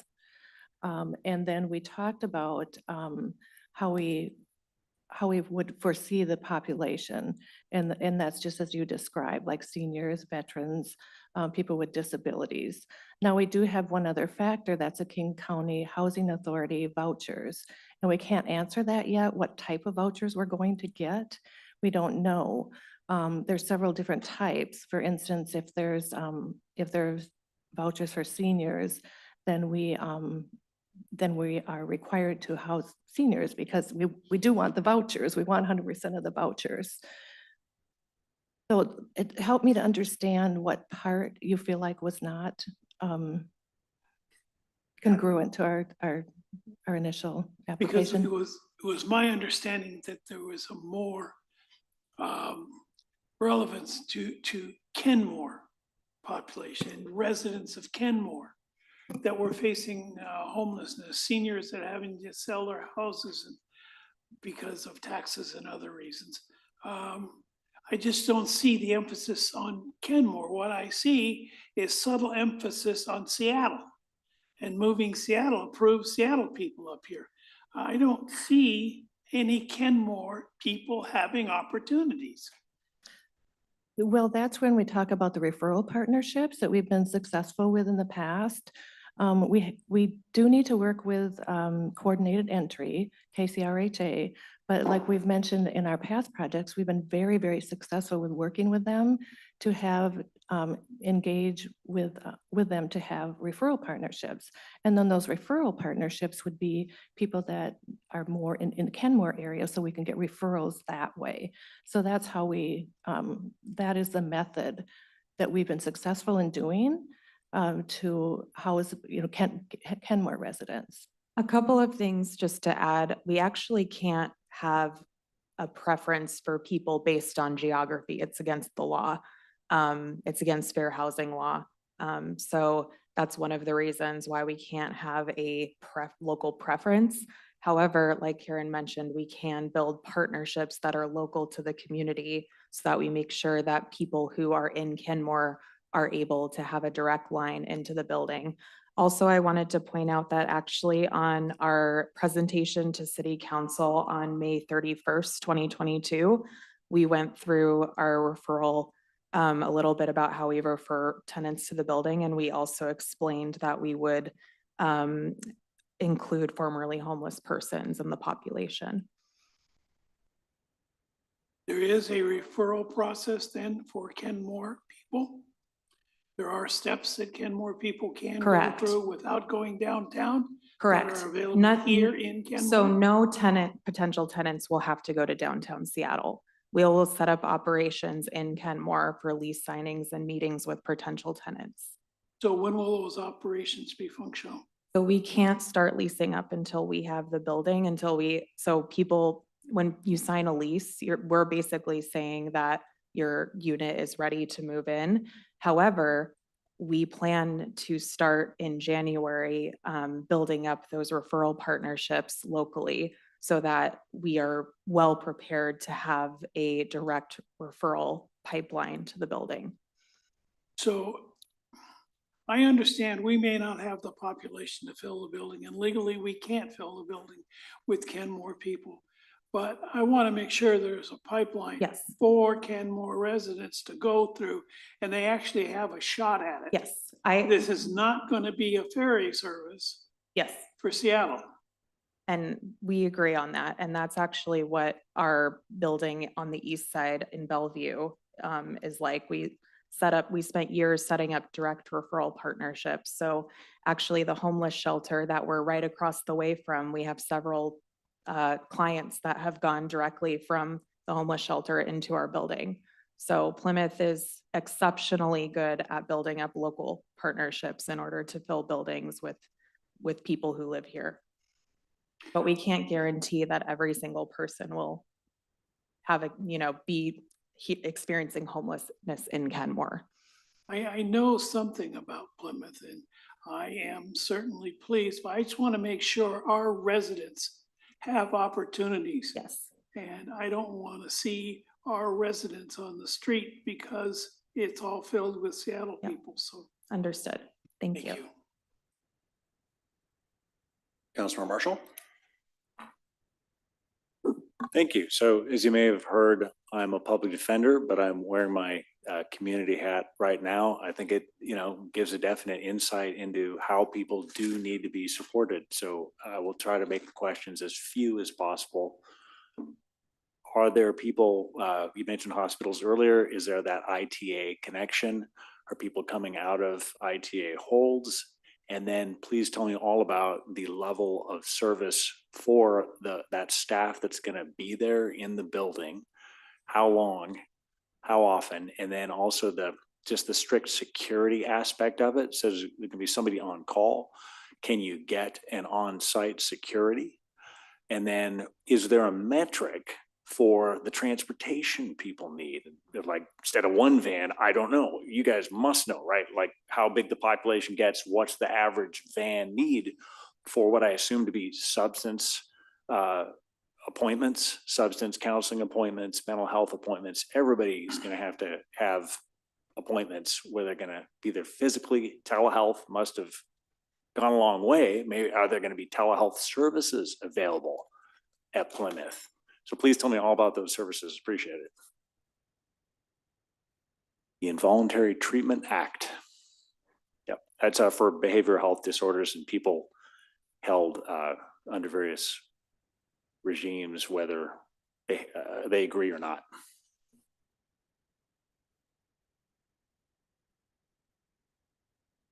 Okay, I might have to ask you to repeat some of the questions, so I'm going to address some of them. I might have to ask you to repeat some of them. So you talked about appointments and making sure that we have transportation so that people can meet their health and behavioral needs. One thing that we do is we have on-site behavioral health and physical health. So we do have that on site. But we also do have the opportunity, like we talked about earlier, transport people to medical or other appointments. And we have been able to accommodate people in all of our other buildings to make sure they get to appointments. We have on-site services staff, And we have, I can't remember the ratio right now, but multiple caseworkers on site.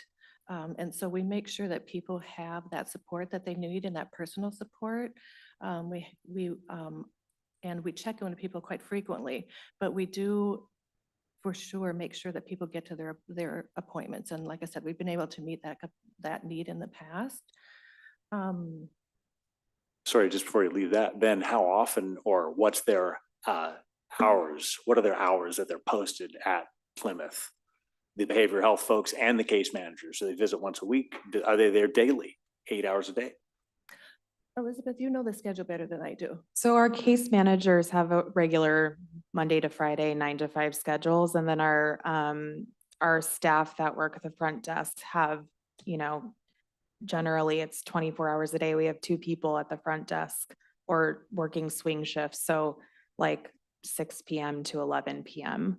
So there's always someone on site. And if someone needs a case manager outside of regular business hours, we do have on-site or on-call staff, as I mentioned. Sorry, security then, in the strict sense of the word. So we don't have security officers posted on site. That's really more a function of our front desk staff that are so we have the way that our design works is that we have monitors with all of our camera feeds at the front desk. So there's always someone there monitoring all the cameras on site. And if there is an incident that we need to respond to, you know, we'll either if it's during regular hours, of course, our property management or services staff would respond, or we would call the on-call person, or if it's an emergency situation, we would call emergency services.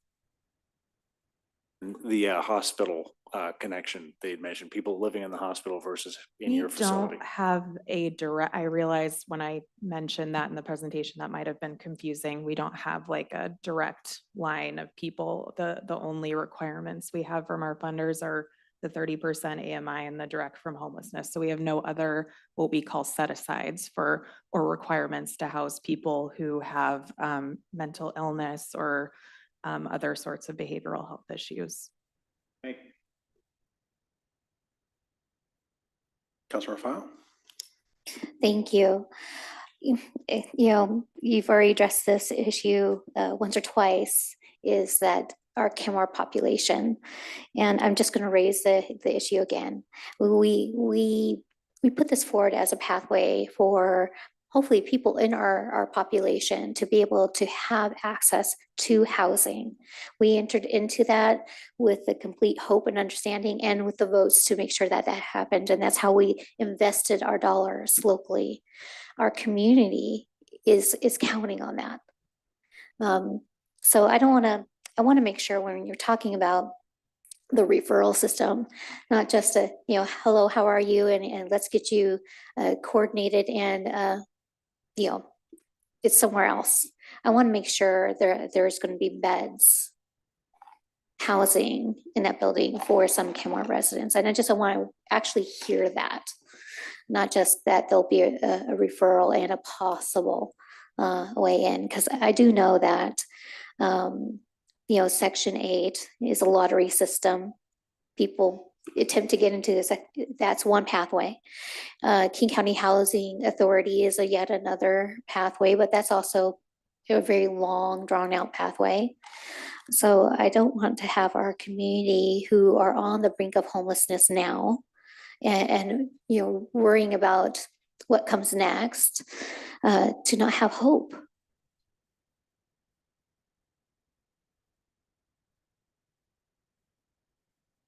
So with the vouchers, like Elizabeth was talking about earlier, they're project-based vouchers.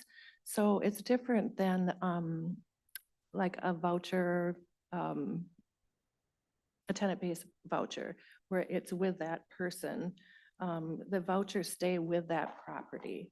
And that allows us to serve residents that earn 30% or less of area median income. So there really isn't an avenue directing or not directing. a potential resident there. I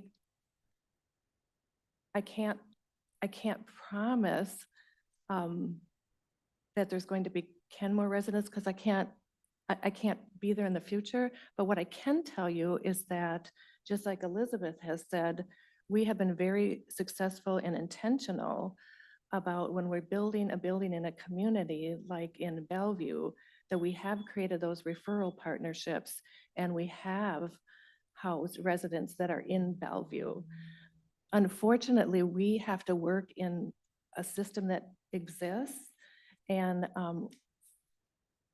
we've pushed in order to address exactly what you're talking about. And our way is pushing and pushing and pushing and negotiating in order to get the referral partnerships. And that's the best way we've been able to do that right now. And we've been fortunate to have that flexibility.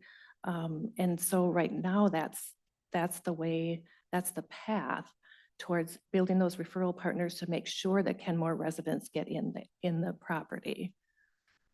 I'll also just mention that in general, what we've seen in Bellevue is that even if we did have people from Seattle able to move to Bellevue, they don't want to, and vice versa. People who have established community want to stay where they have friends, where they have case managers, where, a place that they know. So generally, even if we were to offer, in a hypothetical world, a unit to someone living on the streets of Seattle, oftentimes they would say, no, thank you, because they don't want to leave their community. So that's just an anecdotal thing that we have seen. Thank you. Also, along with the many pathways of opportunity there is with this housing, as well as giving, I love that there'll be a caseworker on site, and that there'll be behavioral health services available. I do hope that there's a pathway for educational internships and working with our local colleges and technical colleges that must fulfill those hours for getting their bachelor's or their master's in behavioral health. The opportunities start to get slim in this area, and they're very needed. And so I'm hoping that those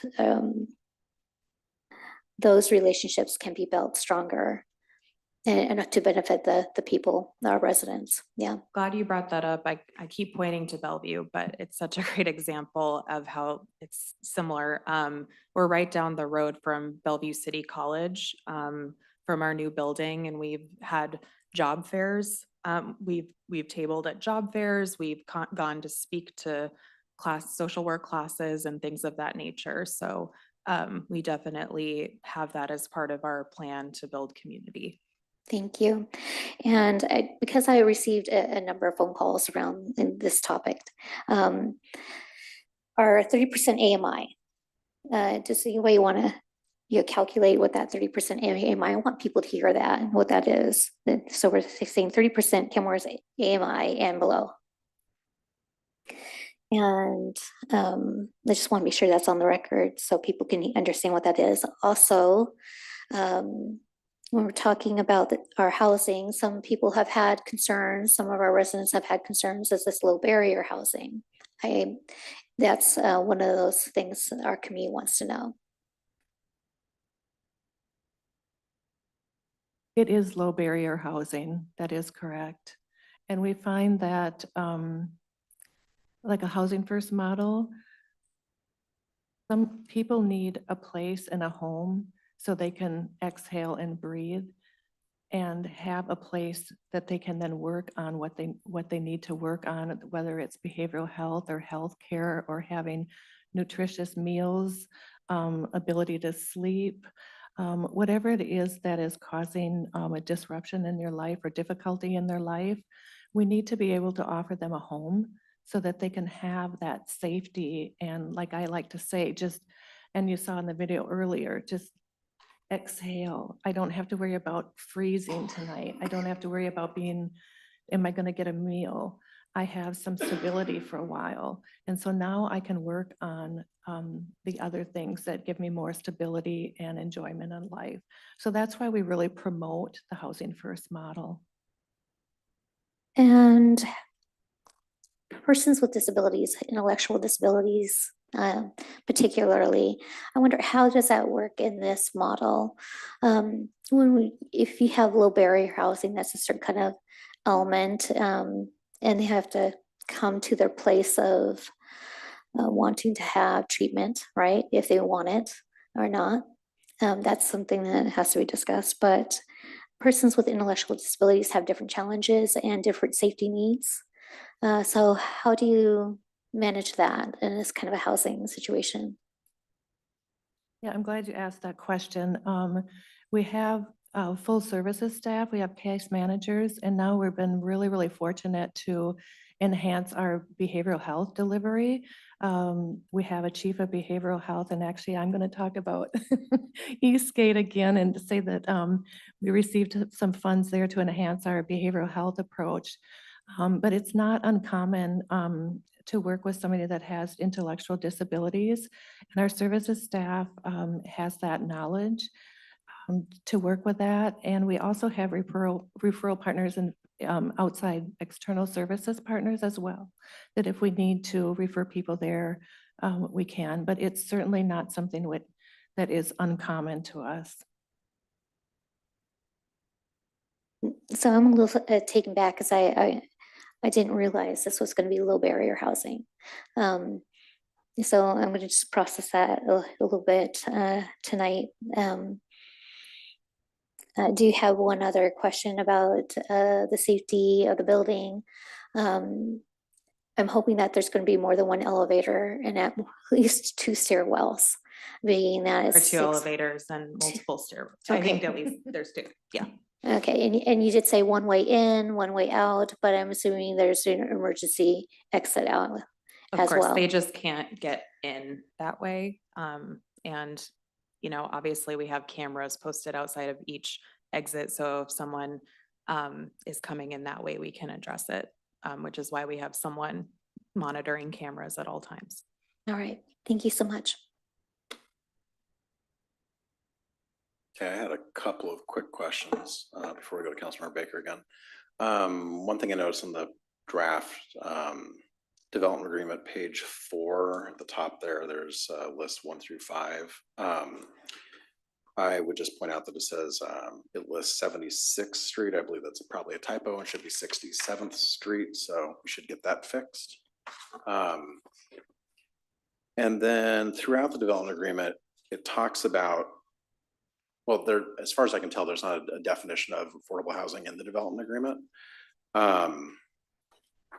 So how can we be assured that the 30% AMI requirement will be kept and for how long? I'm happy to address that if that's okay, council member. Sure. So thank you again, just by way of introduction, I'm Elsa Kings, Housing Trust Fund Manager at Arch.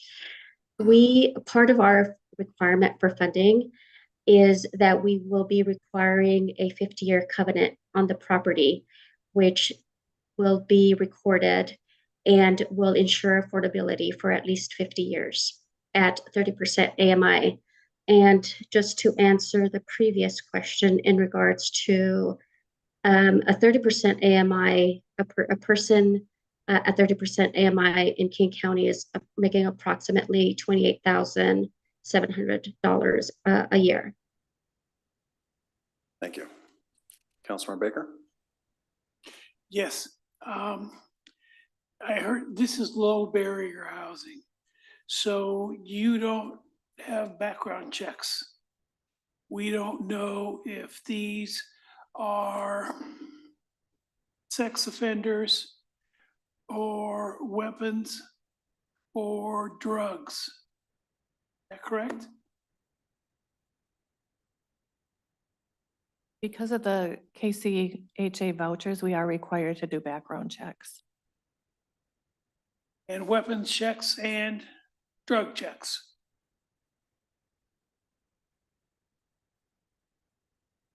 I'm not sure that can you specify? more about a Well, weapon my check? concern is like it was a number of years ago when one of the churches was proposing a tent city that had low background or no background checks. And that was a big concern to me. There was no weapon checks, there was no drug checks, because these people could get out and leave anytime they wanted, which apparently they can do here. They can go out any time of the day or night, and they can certainly come back whenever they want. The difference is once they left up there, they can't come back. My concern is for the children in the community. My concern is for the safety of our residents. I mean, that's a lot of what we are supposed to be doing as a council. And so if there's no weapon checks, if there's no drug checks, there's no telling what can happen. And I find that very disconcerting. Somebody could just get mad at the world, get high on drugs, and walk out with a weapon and just go shoot people. I mean, it's happened before, folks. So I have that concern. I still have that concern with the low barrier. So. Well, I can share that we don't allow weapons. And with all due respect, that can happen in any community. Unfortunately, it's very sad, but that can happen in any community. And then I want to also talk about what we had mentioned earlier, is that this is permanent supportive housing. So they have a lease. And it's really like any other apartment building, except we're providing supportive services. So we don't have, nor is it proper to control people's ability to come and go into their own homes. That's just not an appropriate thing to do. And if you think about other rental places, that's not the standard either. Okay, I mean, I certainly understand, but I still have serious concerns on that. Honor, can I help answer the question as well? Sure. So I asked this question a while back, and the answer I got on background checks is Plymouth does not allow sex offenders or people with certain drug offenses. Is that correct? Okay, thank you. Can you elaborate on the certain drug offenses? So we would have to refer you to the King County Housing Authority. I can't speak specifically to what they require, but I believe it is if you have any sort of offenses of cooking meth in public housing, that would be an example. And then obviously sex offender registration. And I'll also point out that the rule of like, if you're a sex offender, you can't live within a certain circumference of a school or a park or whatever, it still applies here. So in the drug offenses, it's more about, and maybe I'm overgeneralizing, but it's more about manufacture, distribution, and less about possession and use. That's on the background checks, correct? But I would also like to point out that our lease and building rules prohibits drug use on site in public spaces. So if we observe someone violating their lease, then we would take appropriate action. My question was about prior arrest records, though. So someone with a prior arrest record for using an illegal drug wouldn't be excluded from this project, right? No, they would not. Okay, thank you. But that's like any other apartment building anywhere else. Councilor Marshall? And then I'm sure you guys probably don't do warrant checks ongoing, but does King County do that as part of their screening? That's a good question. I'd have to check. Okay, thank you. Any other questions before we open up the public hearing? All right. For the public hearing, people will be granted 5 minutes to speak. The same public comment rules apply, including stating your name and city of residence, addressing your comments directly to the city council, and not splitting your time with others. If your comments have been fully expressed by preceding speakers, we encourage you to summarize your statements by stating your name, city of residence, and saying I agree or concur with the previous speaker. We will hear from our testimony from our on-site guests first, followed by our pre-registered virtual guests. Thank you for taking the time to participate in the public hearing. I declare the public hearing open. Clerk. Thank you, Mayor. We have Bob Donovan, John Kursinka, Carl Michaelman, and Jeffrey Pooley waiting to speak on site, followed by Patrick O'Brien and Lori Sperry online. Bob Donovan.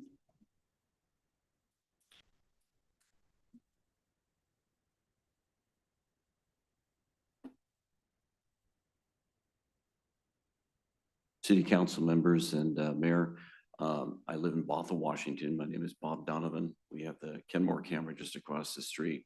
So we're concerned about this project. I know this is just the first meeting regarding this. It sounds like it's moved ahead a fair amount, actually.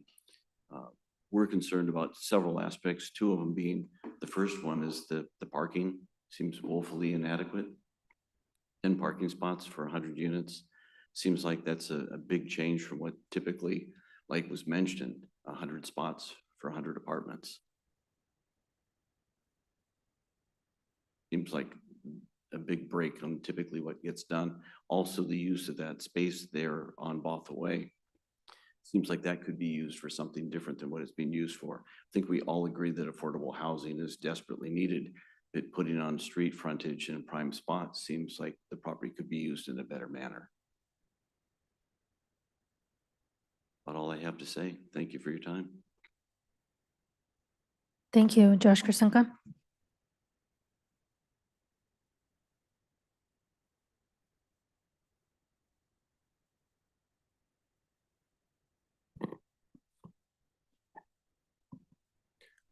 Thank you for your time this evening.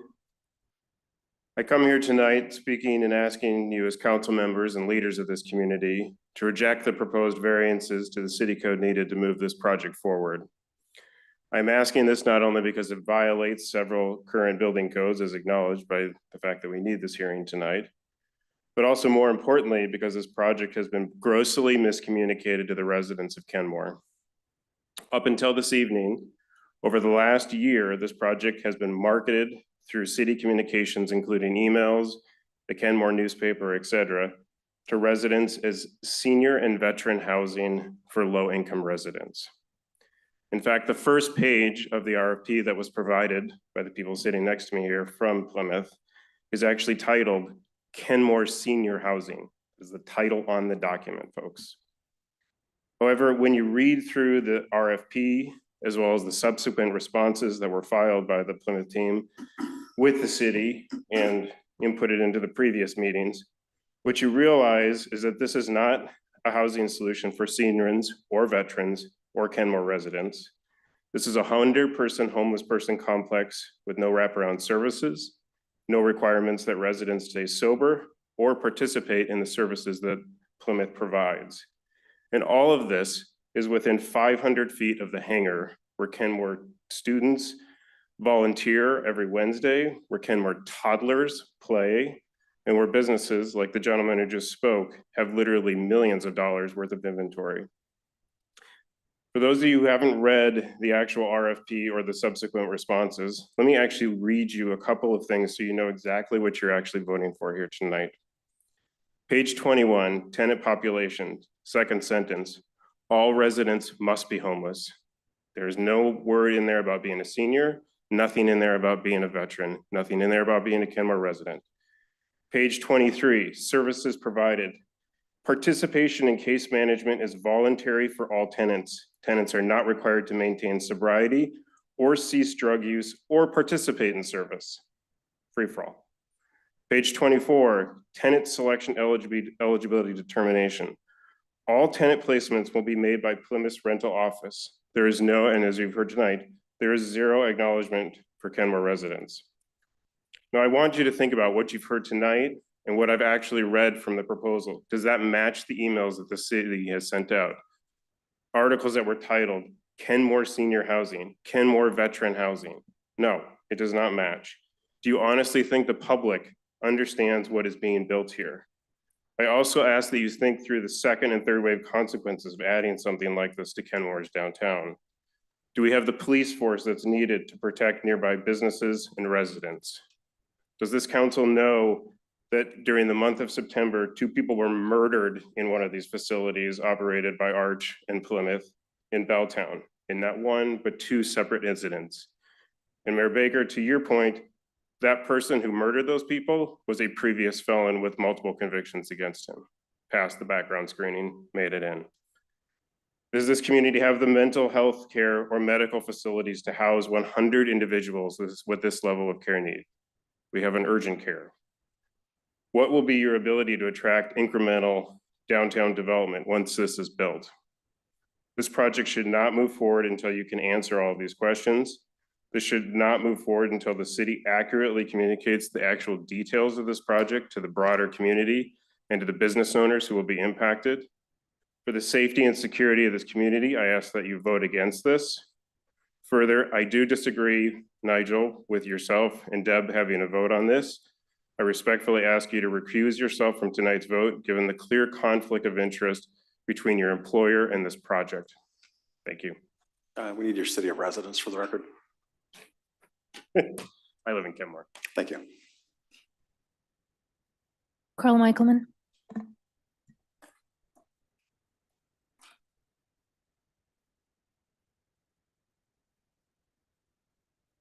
Carl Michaelman, City of Briar I live in, but I also own Michaelman Insurance Group in Kenmore. First, I'm going to tell you, we're not Seattle. If I wanted to move to Seattle and have all this, I'd be in Seattle. People have moved out here because they don't want to be in Seattle. And this council is so far left, that you want to be in Seattle. So you guys should move to Seattle. Let's talk about what's going on here with the development agreement. Thank you very much for your explanation, but I do know a little bit about it. So there's a conflict here because this development agreement is going to go ahead and say, hey, we need to give you this, this, and this, and that.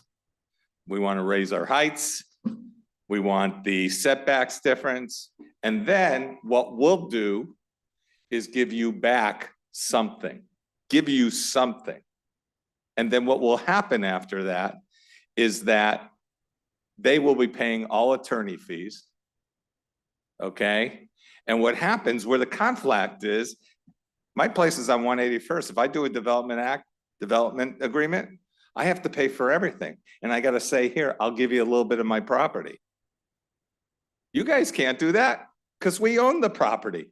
The council owns the property. There is such a conflict. How can you take something or give something when you own the property? It's like me going ahead, owning the property, and then the council comes back and says, you got to give us this land. Well, forget about the council because you own the land. We own it. So this development agreement is pretty concerning. My wife was on the downtown task force. On 181st, they were talking about heights in 2009.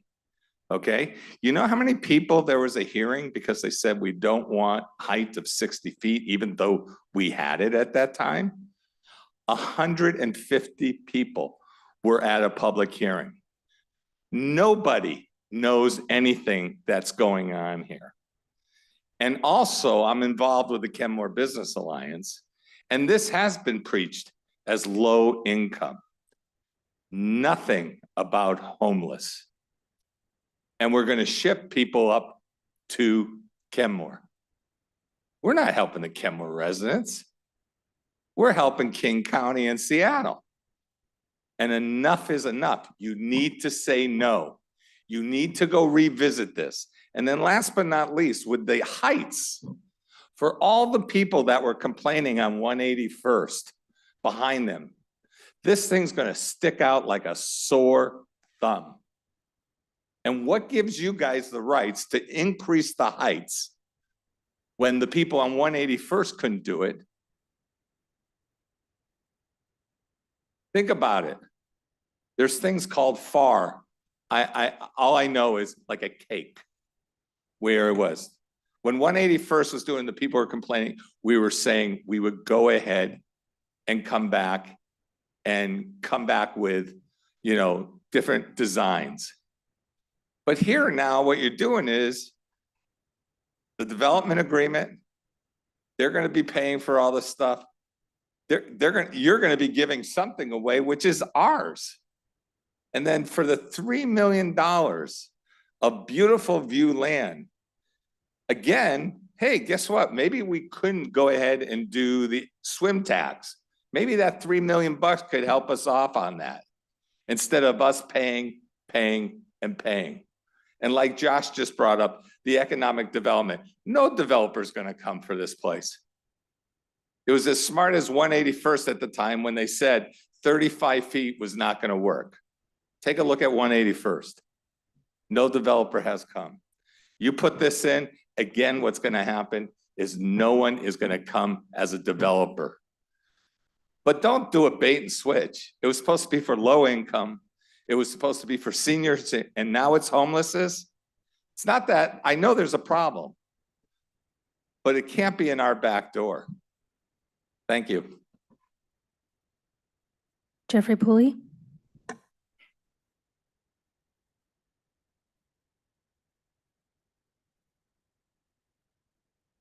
Hi, hello, council. Jeffrey Pooley, resident of Kenmore. I'm sharing my thoughts as well as some comments texted to me from my wife as she's been listening at home.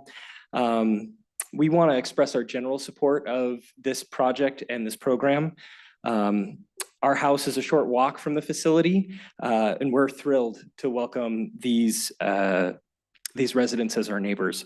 We've lived in other communities with similar supportive housing projects and programs, and our experience interacting with the residents of those programs and supporting them as fellow neighbors and community members was very positive.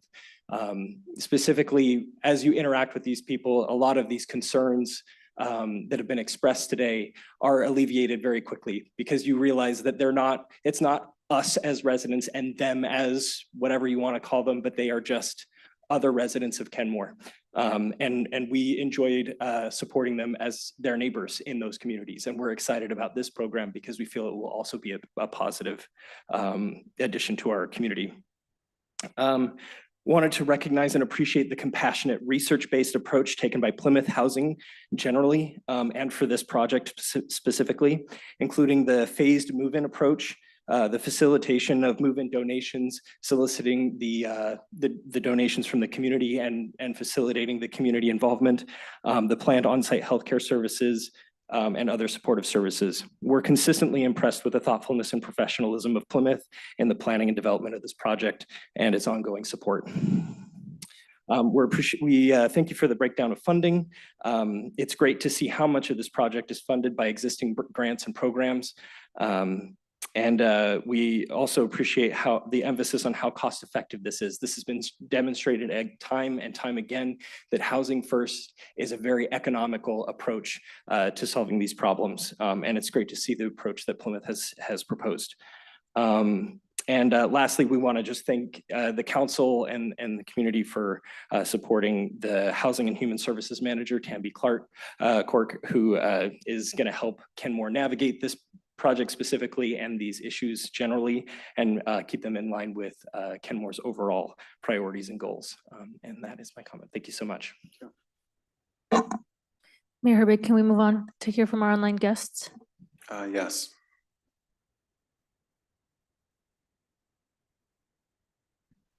We'd like to hear from Patrick O'Brien and Lori Sperry. Patrick, can you hear us? Well, if you turned that on a little earlier, I would have. Pat O'Brien, Kenmore, Washington. It sounds wonderful, everybody. We're going to be the new Lake City. We're going to have buildings right up against 522.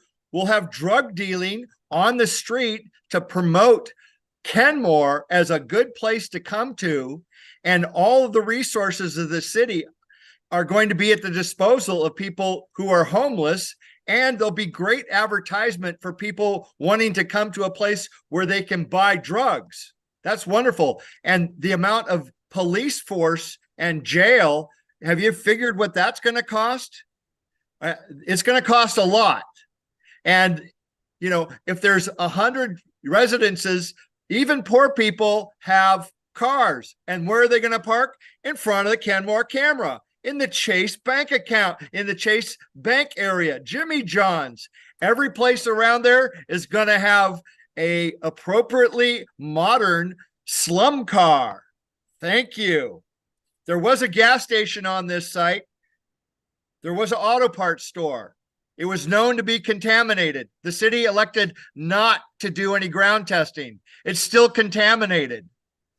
Mayor Baker, I love you because you had an actual good idea for this property.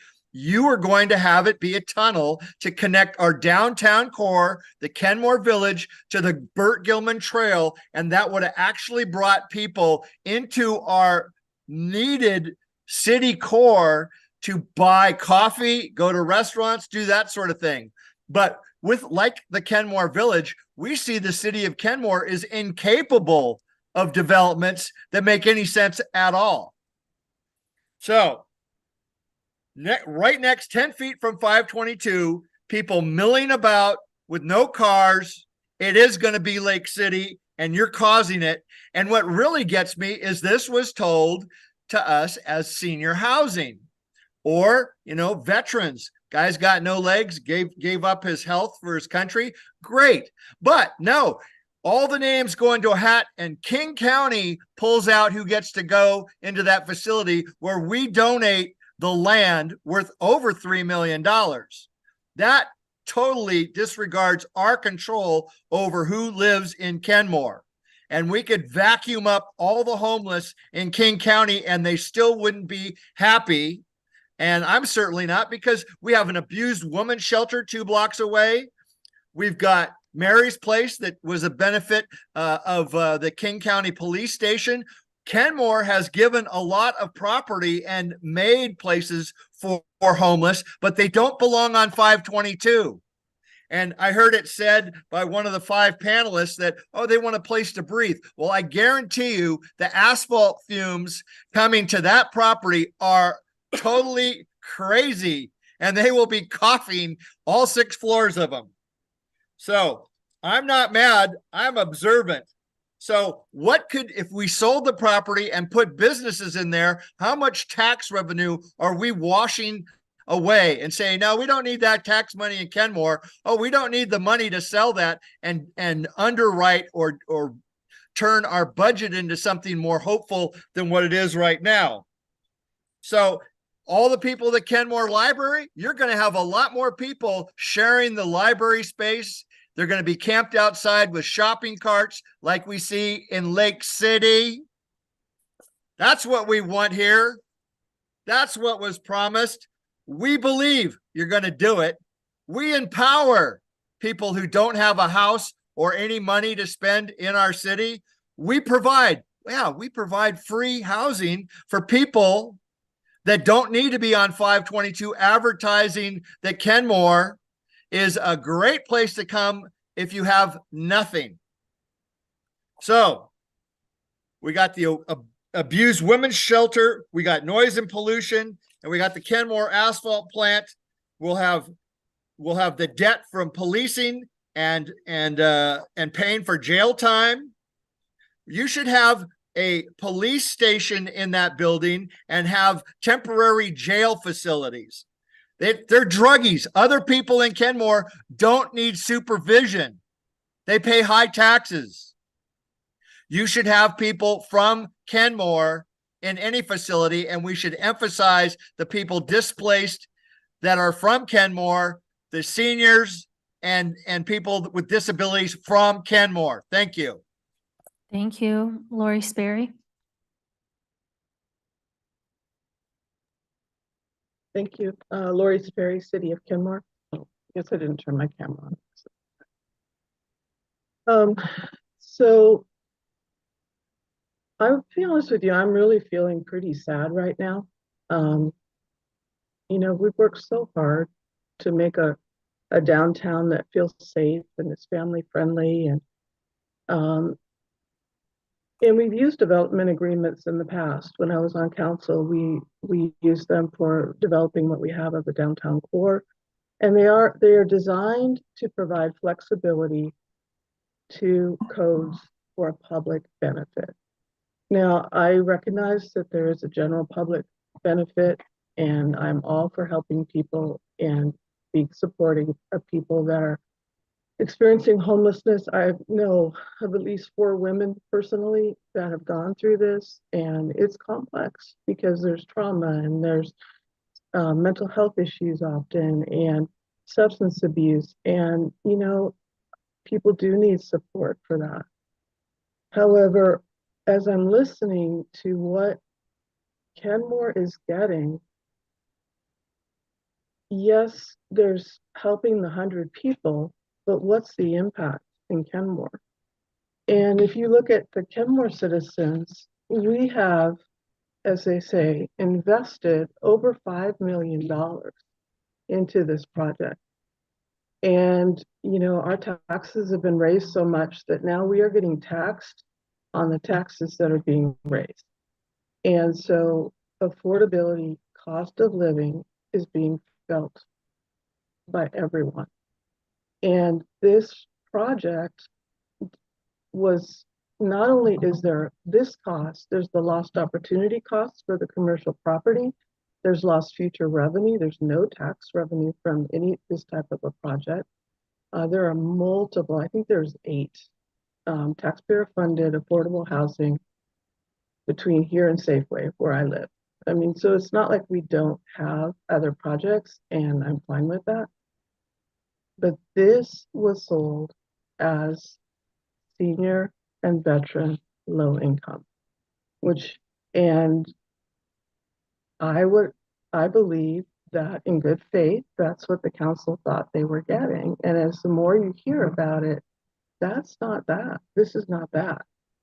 And the idea that, you know, there are safety issues, and, you know, we've heard that, you know, there's a lot of monitoring on the property, the supportive services, all of that, that's great. But when people are in recovery, when people have mental health issues, you know, you don't always have a good day. And, you know, I just the other day, I was walking between Ostrom's and Safeway, and on 522, so just not too far from here. And there was a man that was yelling and was clearly not having a good day and swearing. And, you know, I'm on the sidewalk, and, you know, it's fearful. You don't feel safe. And it's, you know, my mind's going, what do I do? Do I not, you know, how, you know, I didn't have a lot of places to go. But I bring that up as just an example of the impact and the trauma. I mean, think about little kids playing out on the fountain, and how, you know, right now this is a central gathering place that people feel safe. And I'm not saying that every person who lives here, you know, is a risk, and I'm not othering the people, but there are issues. I did one Google search looking up and found a court case of this year, and this man, he had been evicted, which is good, from the Plymouth housing, but it was because he threatened to kill the staff. So the idea that there's not problems, I think, is unrealistic. And I really hope that we recognize that this isn't what the citizens were thinking they were getting. This is a tremendous investment of money, and it seems to provide little benefit.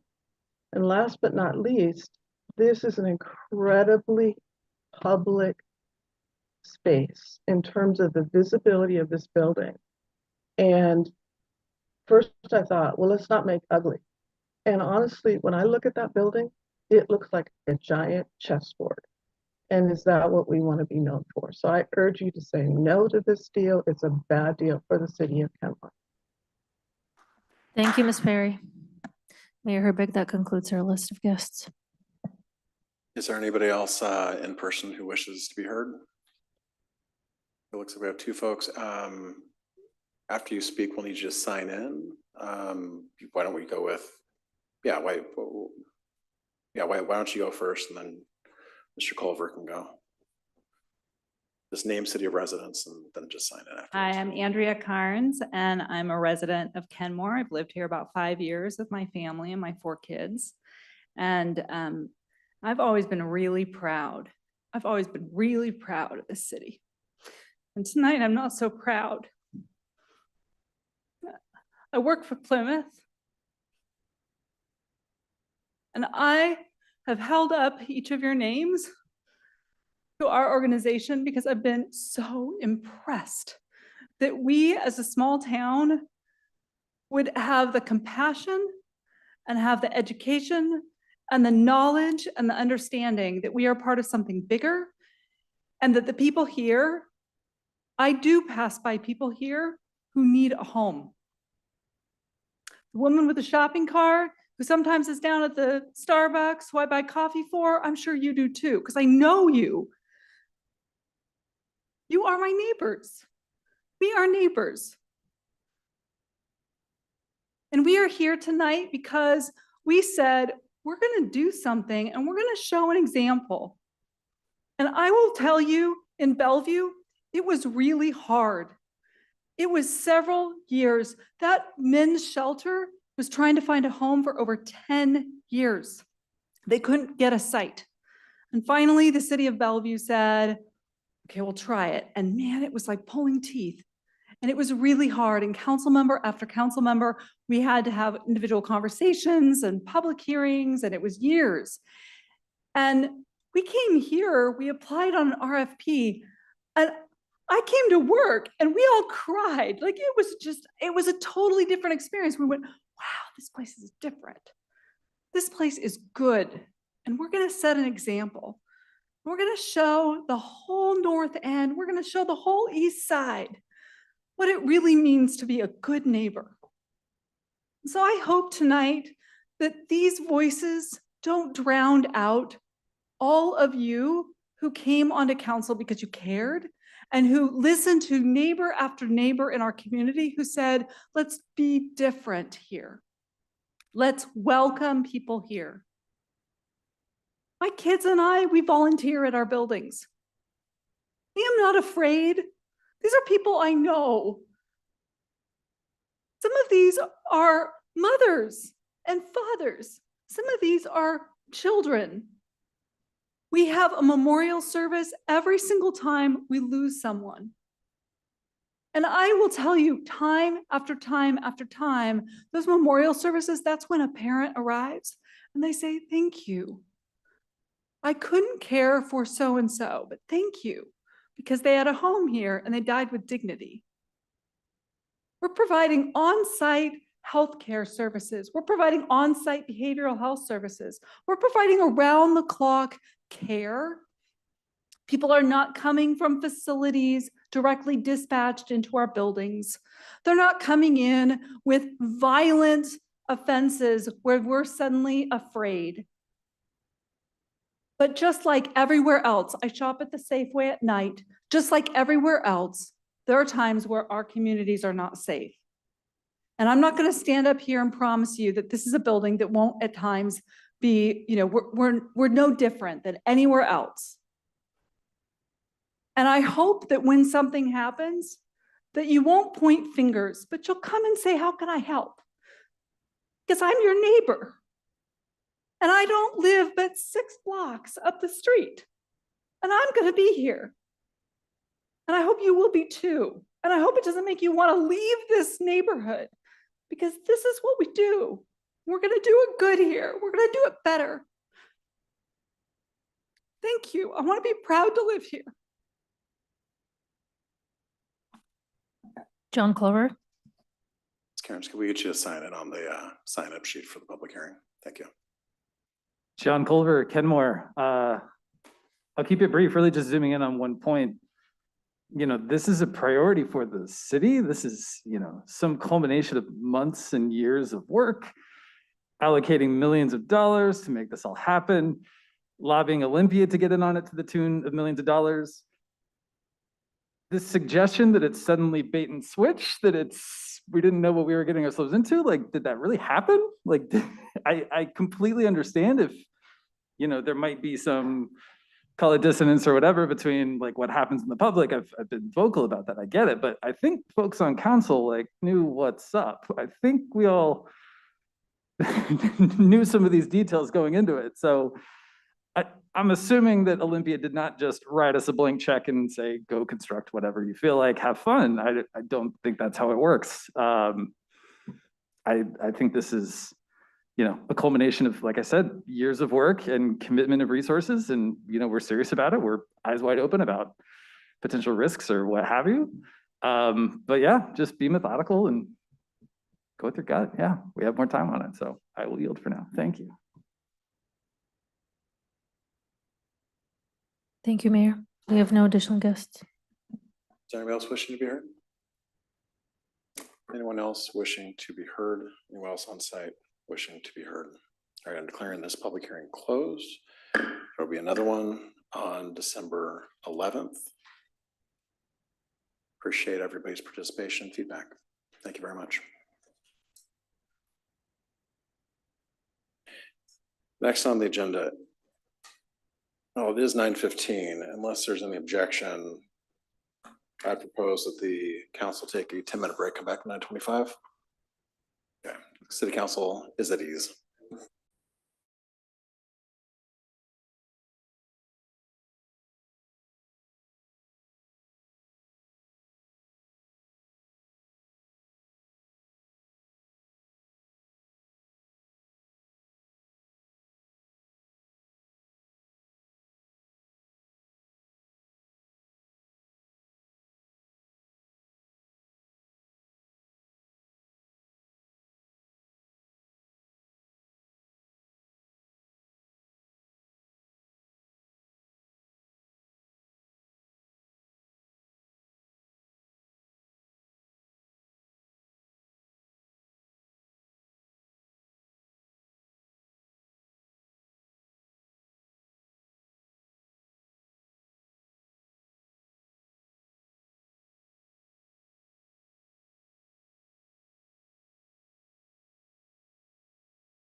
Kenmore City Council will return to order.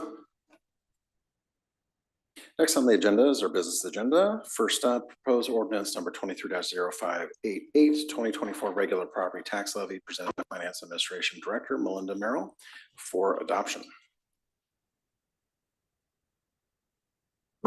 Good evening, Honorable Mayor and council members. Tonight, I come before you for adoption of the regular property tax and excess tax levies. So a reminder of the timeline, we did a public hearing on November 13th, and then you reviewed the budget amendments on the 20th. Today will be adoption of the regular and excess property tax levies, and then on the 4th, you will there will be a public hearing and adoption of the budget amendments. So a reminder about how the regular tax levy is set. We start with the prior year levy. We have an allowable increase of 1% or the IPD, implicit price deflator. We add in any bank capacity if we so choose, and if there's any available. And then we get to add in any new construction estimates, and that equals our proposed levy for 2024. So for 2024, for the regular tax levy, we're proposing a 3.85 increase, which was included in the budget that you saw previously. That tax levy is $5.8 million. The increase is 217,918 over the 2023 levy. It includes a 1% increase plus bank capacity plus new construction. And there's a breakdown on the next page. So here you can see our $5.6 million 2023 levy, the 1% increase, the bank capacity of 129,000, and then new construction of 32 to get you a total of 5,884,218. Again, this is the same information I presented last time. So what's the effect on a homeowner? This is the City of Kenmore taxes only. So if we assume a 2023 home value of just over $1 million, the rate for 2023 gives us a $697 tax bill. If we assume no change in the home value for 2024, then that tax would be $853, which would be $156 more than 2023. However, we know that there's been a decrease in the home values. So the home value is at $854,000 approximately, a 15% decrease. And that means the tax would be $725, which is a $28 increase from 2023. So I mentioned bank capacity, a reminder of what bank capacity is. So bank capacity is when we have not taken the 1% increase that we're allowed to take annually, and then that amount gets banked. So that amount is available for us to use later. So currently we have a bank capacity of 388,874. Per the FSP, our goal is to utilize that amount over 4 years. We did use 68,000 in 2023. With the 3.28% increase in 2024, approximately 129,000 will be used. This will leave us $260,000 at the end of 2024, and then we plan on drawing the 130,000 in 2025 and 2026 to use the remaining balance. So here you can see the pie chart, which gives you the property tax distribution from 2023 on $1 million home. And there are 12 taxing districts, and the total tax rate for most taxpayers was 8.35 per 1,000 of assessed value. You can see in those squares, the Walkways and Waterways bond, which is the excess property tax, that came in at about $132 for a taxpayer. And then our City of Kenmore operating was at 8.35% or $701.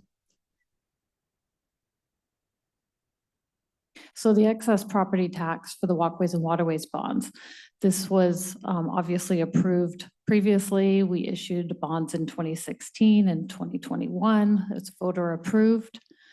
So we need to collect enough money to pay $1,057,250.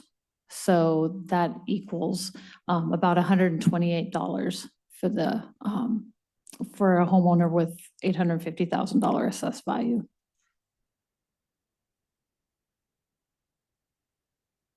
So next actions tonight, I have for you to approve, to adopt is the property tax levy ordinance, as well as the excess property tax levy ordinance.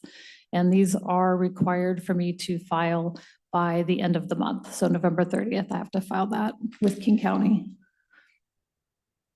That is the end of my Just to be clear, presentation. that was a presentation for both items A and B. It was. All right, do we have any questions on items A or B of the business agenda?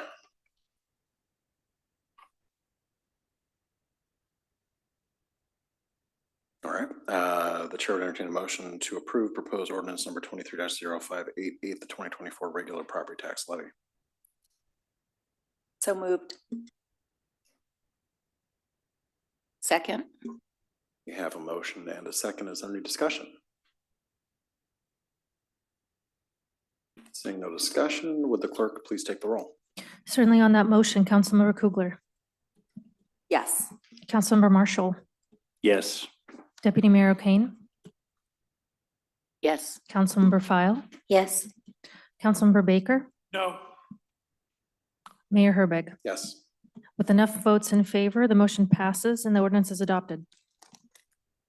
All right, next up, the chair will entertain a motion to approve proposed ordinance number 23-0590, the 2024 excess property tax levy. So moved. Second. All right, we have a motion and a second. Is there any discussion? Seeing none, would the clerk please take the roll? Thank you. On that motion, Councilmember Baker, No. Councilmember File, Yes. Councilmember Marshall, Yes. Councilmember Kugler, Yes. Deputy Mayor O'Kane, Yes. Mayor Herbig. Yes. With enough votes in favor, the motion passes, ordinance is adopted. All right, next on the agenda, proposed resolution number 23-402, City of Kenmore 2024 fee schedule presented by Development Services Director Samantha Loyuk.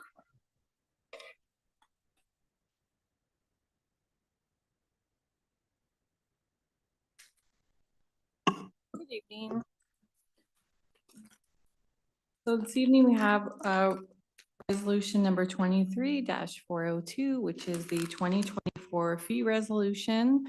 Items in the packet included last year's fee resolution, this year's proposed, a summary of changes, and then North Shore Schools Capital Facilities Plan. The summary of changes provided in the packet includes the fee name and page number, the department that I coordinated with, the description of the change, and a justification to describe why it changed. I'm going to just highlight some of the ones that are maybe of interest, but please let me know if you have questions about any others in the fee resolution. The first is an increase of 4.5% applied to most development permits and fees, and that's based on the CPI that was recommended by our finance director. The second is a new line item was added for mechanical permits to encourage the use of heat pumps, and it's the lowest mechanical permit fee that there is. So it's the base fee plus the fixture fee. So it's the base plus 14. The school impact fees were reduced based on North Shore Schools Capital Facilities Plan. So the school impact fee was reduced for one new single-family residence. It was $17,963, and it's reduced to $16,957. However, multifamily school impact fees increased. So they were $22,625 per dwelling unit, and now proposed for this fee resolution is $4,214. And again, that's based on the Capital Facilities Plan, which was adopted August 28th, 2023 by the North Shore School Board. The parks impact fee was increased very slightly by less than 2%. Affordable housing units are exempt from this impact fee. And so the fee increased by about $65 for new single families and about $50 for multifamily. The transportation impact fee was reduced. So for a single family residential, one new dwelling unit, it was $11,773.39. And it was reduced to about $6,800 per dwelling unit. The fee for townhomes also decreased. And these transportation impact fees are based on the transportation impact fee updated that was presented by John Vicente on the 13th of this month. A new line item was added for substantial engineering inspections. So these inspections, there's a whole form, number 509, that explains what this is, but essentially it's when developers that are doing site development work are not quite ready for the final, but they still want a punch list. And so it's an additional inspection to help get them prepared for the final. And nowhere in our fee resolution did we capture the time that was spent by staff, so it's been added. A new line item was added for stormwater capital facilities. The section for shelters or temporary placement, that's actually already in the code, but it wasn't spelled out in the fee resolution. So I just wanted to make sure that that was clear. And the fee for tree removal is reduced to $52.50. And it was approximately $210 prior to that. And those are the highlights for the fee resolution that's proposed tonight for adoption, but I welcome any questions.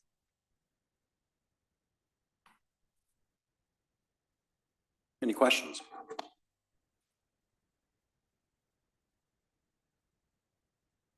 Okay, I'm not seeing any questions. So this is for adoption's sake, correct? Yes.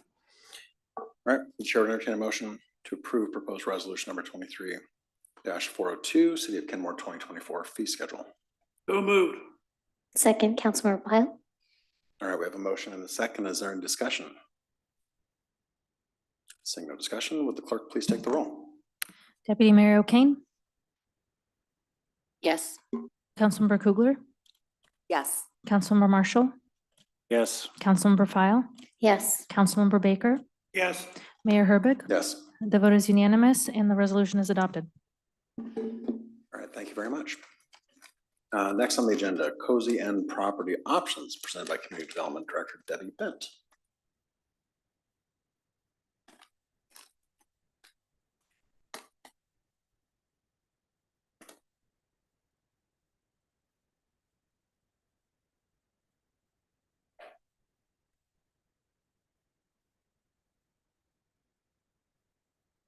Good evening, Council.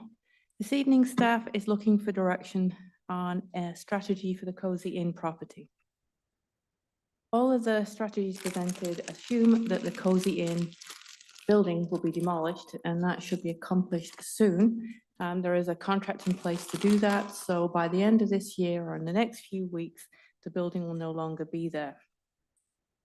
So the memo presented was also discussed at the June 2023 council retreat. At the retreat, the presentation was focused on the recommendations by Business Street LLC, and those are in the memo. Number one, which would be to sell the property within the next 1 to 2 years. Staff does not recommend this as an option because there would likely be a loss. Number two would be a midterm strategy, 3 to 5 years. And this would be then, and this again was a proposal from the Business Street. And this was to then rezone or consider making changes to the Cozy Inn property in the adjoining bench to be able to develop townhomes. Again, staff does not recommend this option. If in the next year or so, a developer comes forward and wanted to do townhomes, that could certainly be accomplished through a development agreement process. Number 3 strategy, 3 to 5 years, is consider acquiring additional bench properties. This was a strategy presented to council in 2022. Since 2022, things have changed. New businesses have moved into adjoining property owners and also given competing resource concerns and budgetary concerns. Staff does not recommend pursuing any additional property acquisitions on the bench. Midterm strategy, which is number 4 in the memo, is to sell the Cozy Inn property after appreciation. And so this is one of the strategies that staff would recommend council consider, that after 3 to 5 years and after things like bus rapid transit is come in place, if something has happened on the Lake Point property, for example, the city could sell the Cozy Inn property then. And as a condition of sale, we could also add additional conditions in addition to the zoning code. Number 5 strategy, again, this is an option that staff would recommend council considering, is to hold on to the Cozy Inn property and wait for the next opportunity for partnering. Because right now, neighboring properties are not willing sellers, and there have been new businesses that have moved in. And while this strategy takes patience, we can look at the old Shell property and see that, you know, this took a long time to wait for the right opportunity to come along. So staff is recommending that council consider option number 4, the midterm strategy for sale in the next 3 to 5 years, or option number 4, to hold the property for a longer term, 10 to 20 years. So that's the staff recommendation, and happy to take any questions. Thank you. Questions?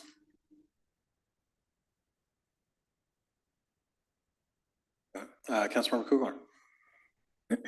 I'm in general agreement of options 4 and 5. And what I'm wondering is if we go with the midterm strategy of 3 to 5 years, we don't have to commit to the long-term strategy at this time, right? We could basically reassess in 3 to 5 years? Correct.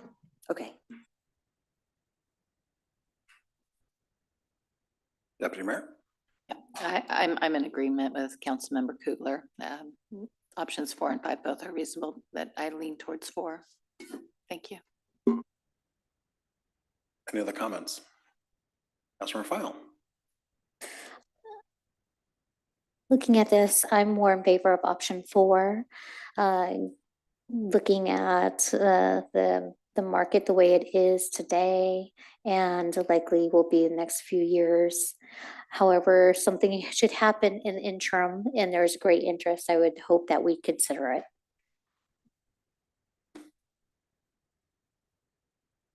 Any other comments? Yeah, I'm also in favor of option 4, unless we thought that we would be able to move it relatively quickly and at least not a loss, which I don't think is realistic right now. But I think looking down the line and finding a good development for it would be good for the city in the long run. I just don't think that we need to be the developer on it. So I'm in favor of holding on to it for a couple of years until the market gets a little better. I think I'm hearing consensus around number 4. Am I hearing any objections to that? Can I give an update on building demolition? Sure. So quite a few weeks ago, you approved the contract to demolish the building. And it hasn't been demolished yet. But the contractor says he's got the contract with the contractor says that it must be demolished by year's end. So it could be any day now. Councilor Baker? Yeah, I'm in favor of a longer term strategy. I think if we give it up in the next 3 to 5 years, I think we could be missing out on stuff. One of the things is Sound Transit be up and running at that point, and I don't know if that's going to happen. So I think taking a longer term view is more wise.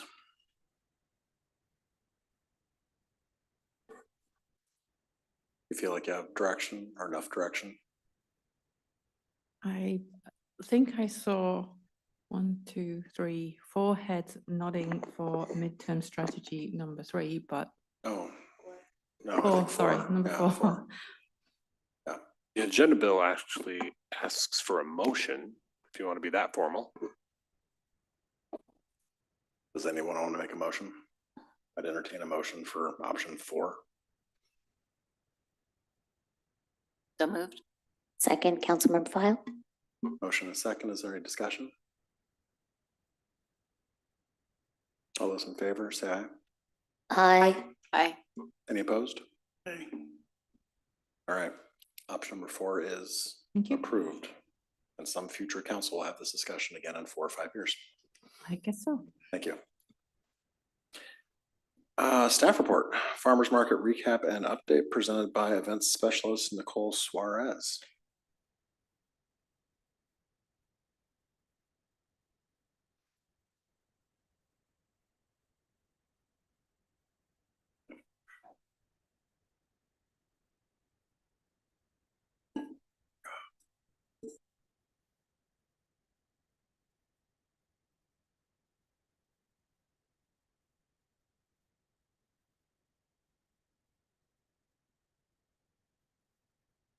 Greetings, Mayor, Deputy Mayor, and council members. Thanks for being here this evening and so late to hear this report. So the Farmers Market 2023 Comprehensive Report includes detailed information regarding budget, revenues and expenditures, attendance, staffing, volunteers, vendors, food access programs, internal benefits for city programs, and feedback from Kenmore community members and businesses. Since you all have the full and detailed report, tonight I will be highlighting some of the key elements of the comprehensive report, including location and attendance, city events and engagement, market vendors, food access programs, and future plans for the market. The location of the farmers market provides a magnetic pull to the heart of Kenmore Center. The proximity to town square that includes amenities like public open space, a water feature, local restaurants, and businesses make for a perfect setting to host our farmers market. Additionally, by closing the street, pedestrians are able to move freely through the market and visit with community members, vendors, volunteers, and friends. This year, the Kenmore Market brought in over 12,000 people to the core of Kenmore's downtown. The Kenmore Farmers Market is not only a destination for our own residents, but also for the surrounding communities. The market has proven to be profitable for the surrounding local businesses, with the draw of the market bringing in between 900 to 1,200 potential patrons on each market day. After conducting a business survey at the end of the market season, we received the following feedback from 2 of our downtown businesses. Stoop shared, "Foot traffic is unmatched. We have certainly seen new customers due to the market." Minahan Dental shared, "We see more people in the area and walking by our office, so it brings more exposure to us." The Farmers Market program provides a great opportunity to connect with others in the community while volunteering. Over the past 2 years, this program has brought in a wide variety of volunteers, many of whom have served both years working on market days or on our Farmers Market Volunteer Committee. This year, we had a combined total of over 530 volunteer hours logged for the market. Combine this year's hours with the 285 volunteer hours in 2022, and that's over 800 hours of community time put in for the farmers market. We conducted surveys for the community, vendors, volunteers, and neighboring businesses. This information will help us in our planning efforts to continue to improve the market next year and in future seasons. Our Farmers Market Volunteer Committee volunteer lead had the following to say about the market. "I want the market to continue because the market offers natural opportunities for building a sense of community. A fragmented mid-century city like Kenmore needs intentional community building activities. So let's keep up the good work." With its success of the Kenmore Farmers Market during its inaugural and pilot year in 2022, city staff decided to combine more city-hosted events with the farmers market. Using this model, we were able to capitalize on the market's crowd by providing other engaging event opportunities on market days. So this year, 3 city events were held on the market days. By combining the market with one of those events is the Kenmore's first ever Juneteenth event.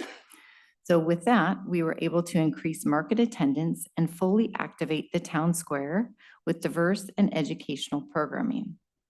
National Night Out shared the market footprint in early August, and Movie Night at the Square was held after a market later in August with record-breaking attendance.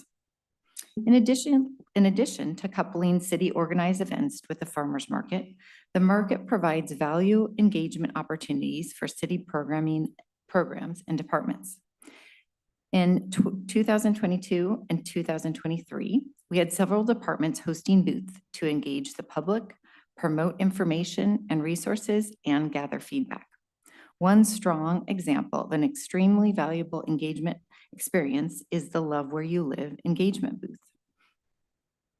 which tabled at the market almost every week of this market season this year. Staff created an interactive booth for the community to provide feedback on their values, goals, and ideas for the future of Kenmore. The city staff hosting the booths found the market to be a perfect venue to engage the public and have fruitful and productive conversations with the community. As all attendees see, this market provides a fantastic venue for businesses, farms, and entrepreneurs to sell their merchandise and produce. This market hosted an average of 19 vendors each week, with a wide range of products including produce, flowers, baked goods, breads, prepared foods, processed items, and artisan goods. Adding a new role this year of the Day of Market Manager provided more opportunities to recruit and bring in new vendors to the market. This year, the Day of Market Manager added in 19 new vendors, including a meat vendor, mushroom vendor, and flower vendors, to name a few. Out of our 40 rostered vendors, we are very proud that 9 of them are Kenmore businesses. Our vendors also greatly enjoy vending at the market, as reflected in a Kenmore business vendor's comment. I was super impressed with how well the market was organized and run. Really awesome. As Kenmore residents, we love having the farmers market. In the second year of operations, the Kenmore Farmers Market offered food access programs, including the Supplemental Nutrition Assistance Program and the WIC and Senior Farmers Market Nutrition Program. The SNAP program brought in over $1,500 in SNAP vendor revenue. These are benefited funds that would not have been able to be spent at the market and for our vendors if we did not have this program. We have applied for and were recently accepted for the SNAP Market Match Program, which is a state-funded program that provides funds to the SNAP recipients to match their EBT funds, which doubles the amount of dollars they are able to shop at the market. And this year we had so many people asking about this program, so we're really happy to bring it on for this 2024 year. Offering this program is likely to increase SNAP vendor sales at our market. The total farmers market nutrition revenue for the season was over $1,200. The farmers market nutrition funds are paid directly from the benefit recipient to the vendor.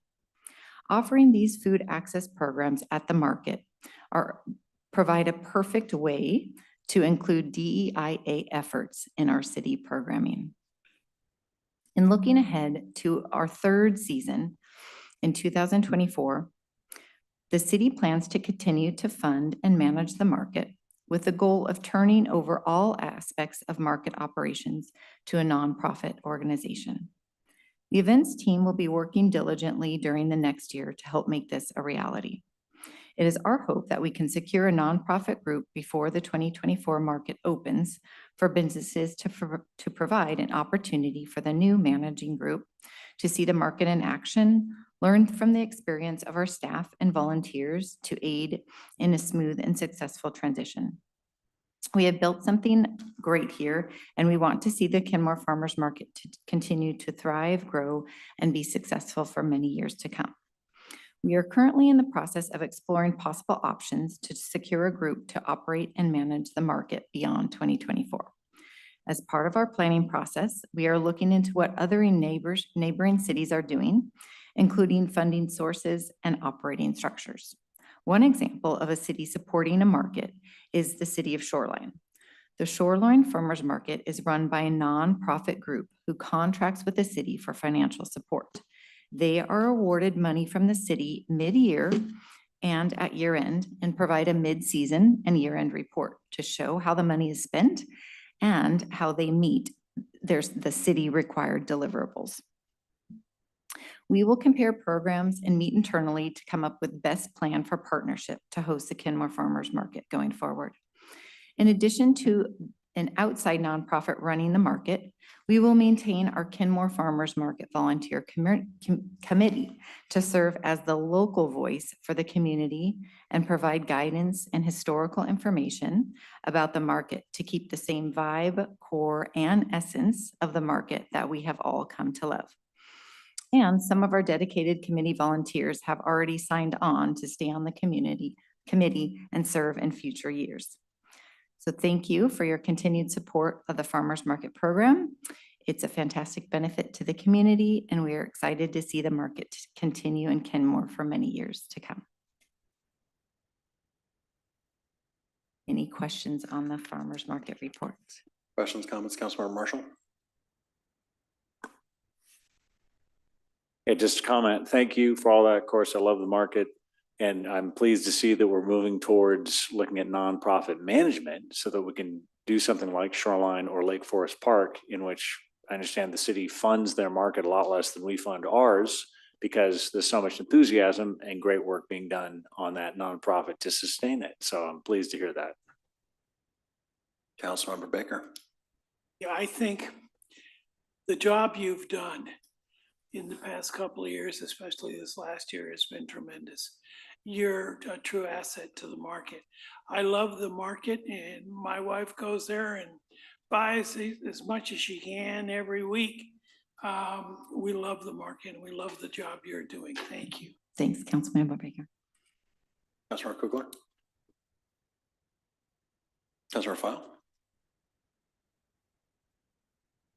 Thank you. Yeah, I just have to say, this is one of those wonderful community events that happens each week during the summer months. I hope that it can run a couple weeks longer in the future, or maybe into August. But our community comes together. They love this ability to buy fresh produce locally. It really does help improve health outcomes in our local community, reducing obesity, diabetes, and improving health outcomes. And I couldn't be more delighted that we're going to have the match program for the years moving forward. I just want to thank you and your staff and all of our volunteers who have helped over the last couple of years on this project. And I'm just delighted, and I look forward to future years and visiting in a different capacity. So thank you. Councilmember Kugler. Nicole, thank you so much for this recap and update. I also love the farmers market for many of the reasons that you shared in your own presentation. I think it definitely brings community together and is a fun event, and also serves a lot of neat access to fresh foods and flowers and other goods.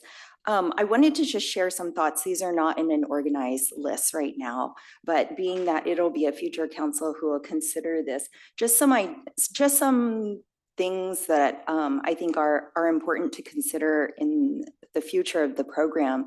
And that is, if we could find a nonprofit to run it like any of the other cities that you looked at, that would be fantastic. At the same time, some of those cities are huge in comparison to Kenmore's size, right?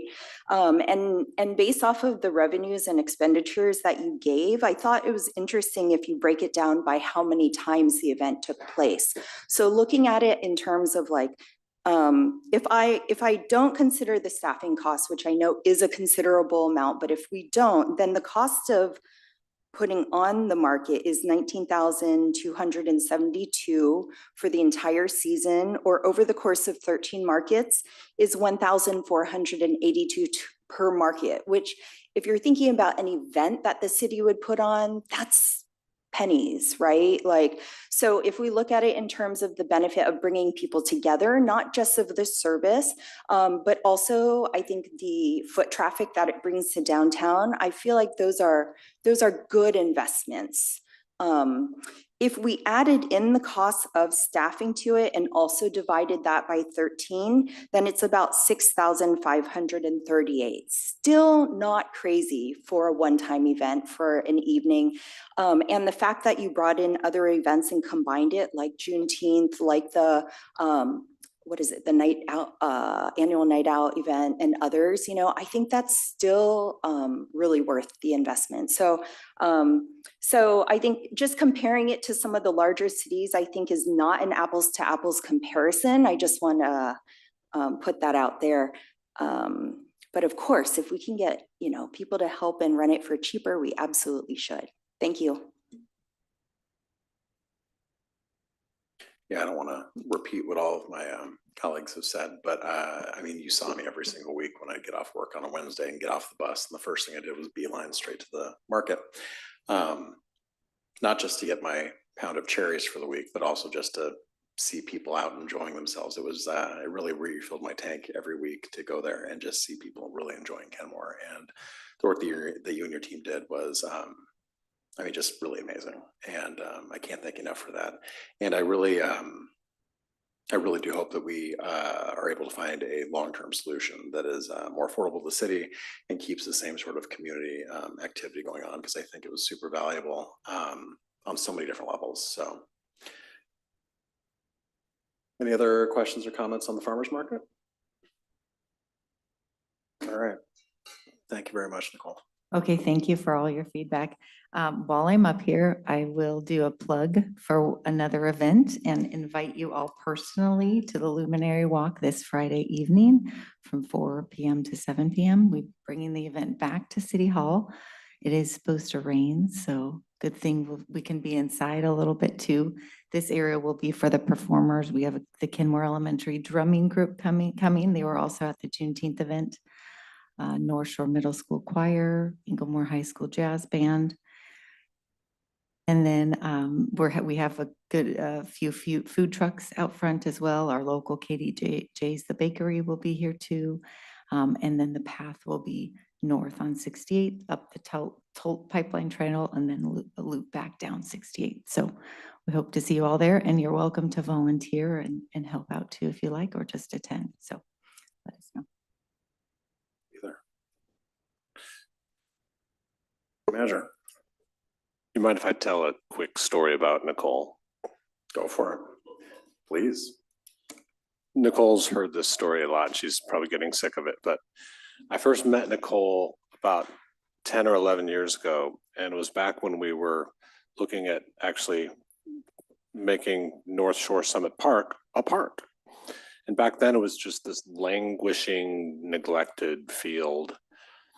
And the neighbors had encroached into it and had kind of made the park their own extended property. And so we were proposing to make it into a real neighborhood park. And we're hearing from a lot of the neighbors around the perimeter saying they don't want a park there. And so we said, well, let's come out, let's meet out on site. And so it was me and a couple of staff and several city council members came to meet the neighbors out on site. And all the neighbors were just not happy with this idea of putting a park there. And they were mainly neighbors who were kind of encroaching out into the park. Like they had extended their decks and their fences and stuff out into the city property. And it was kind of a rough crowd. And I was kind of starting to doubt myself a little bit, like, should we be doing this? And Nicole came with her kids, a couple of her kids, and they were little back then.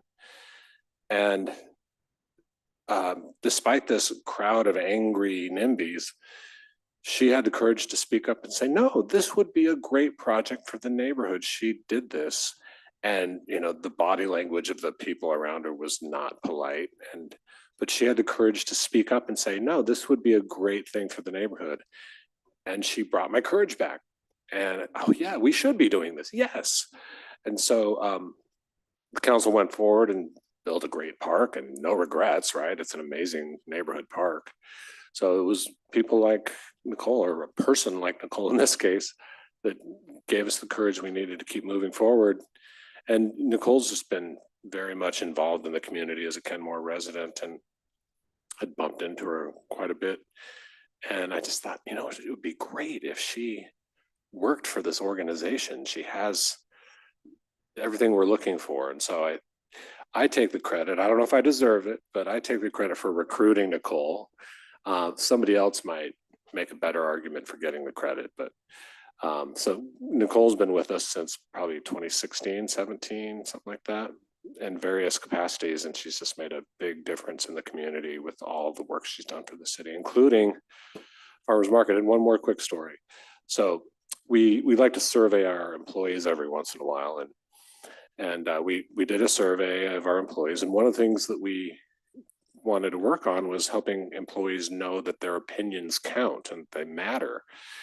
And so we did this thing where we were saying, hey, employees, we hear you. We want to hear what your thoughts are about how to make the organization a better place. And just we're welcoming your ideas because your opinions do matter. And Nicole came up with the idea of farmers market. And I said, tell me more. And anyway, so the rest is history. So anyway, thank you, Nicole. And that's all I have.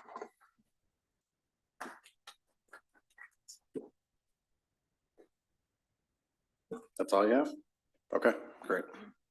Council member reports and comments. Councilmember Baker. I have nothing. Councilmember Marshall. No report tonight, except I'm gonna have a son who's gonna be playing that jazz at the Luminary. So I hope it doesn't rain so too much. I don't know. I know it'll be undercover, but you know. Councilmember Kuklar. Nothing to report. Thank you. Councilmember File. Talked to our local fire chief, and he's hoping that he can have a few moments at an upcoming council meeting and give a few highlights over what's happening. So I think I'm going to make a new introduction to Anastasia, our city clerk, our fabulous clerk, so that help get that ball rolling. But thank you. Deputy Mayor. This afternoon, I had a really great meeting with Richard Sawyer and Jason Mulvihill Coons and Carrie Byron, with Raya 8. And the purpose of this was at the last Raya 8 meeting, the number of grants in riparian zone type funding coming up is tremendous. And at that meeting, I thought, oh, I need to reach out to Richard and Jason, get a meeting going so we can make sure we're on the radar for these grants. Well, I want to give a compliment to Richard for already being ahead of me on it and having a meeting queued up. So he invited me to participate, but that's just a little grain of it. But the big thing is there are grants available. What I did was to meet with them to say, City of Kenmore is committed to the environment and salmon habitat restoration with our culvert projects, with potential, riparian zone work on the Sammamish River, north end of Lake Washington. What we were doing and in the discussion was shining a light on Kenmore and saying, how can we get our regional partners and funding here to do this tremendous work? And the good news was they said, the amount of work that you have to do here will be good for funding, especially since we're already taking the lead and creating the projects. So anyway, it's exciting stuff. I know there'll be more to come, but the other part of that is I am considering volunteering for the Puget Sound Salmon Recovery Council, and there's a project position as well. So where you review funding and grants for salmon recovery projects. So I'm in discussion with them about that at this time. We'll see where it goes. But the real goal is to make sure that north end of Lake Washington starts getting some attention and this part of the Sammamish River start getting the attention that they deserve. So it's pretty exciting stuff. Thank you. And I have nothing further to report. So nothing more to come before us. Kenmore City Council is adjourned.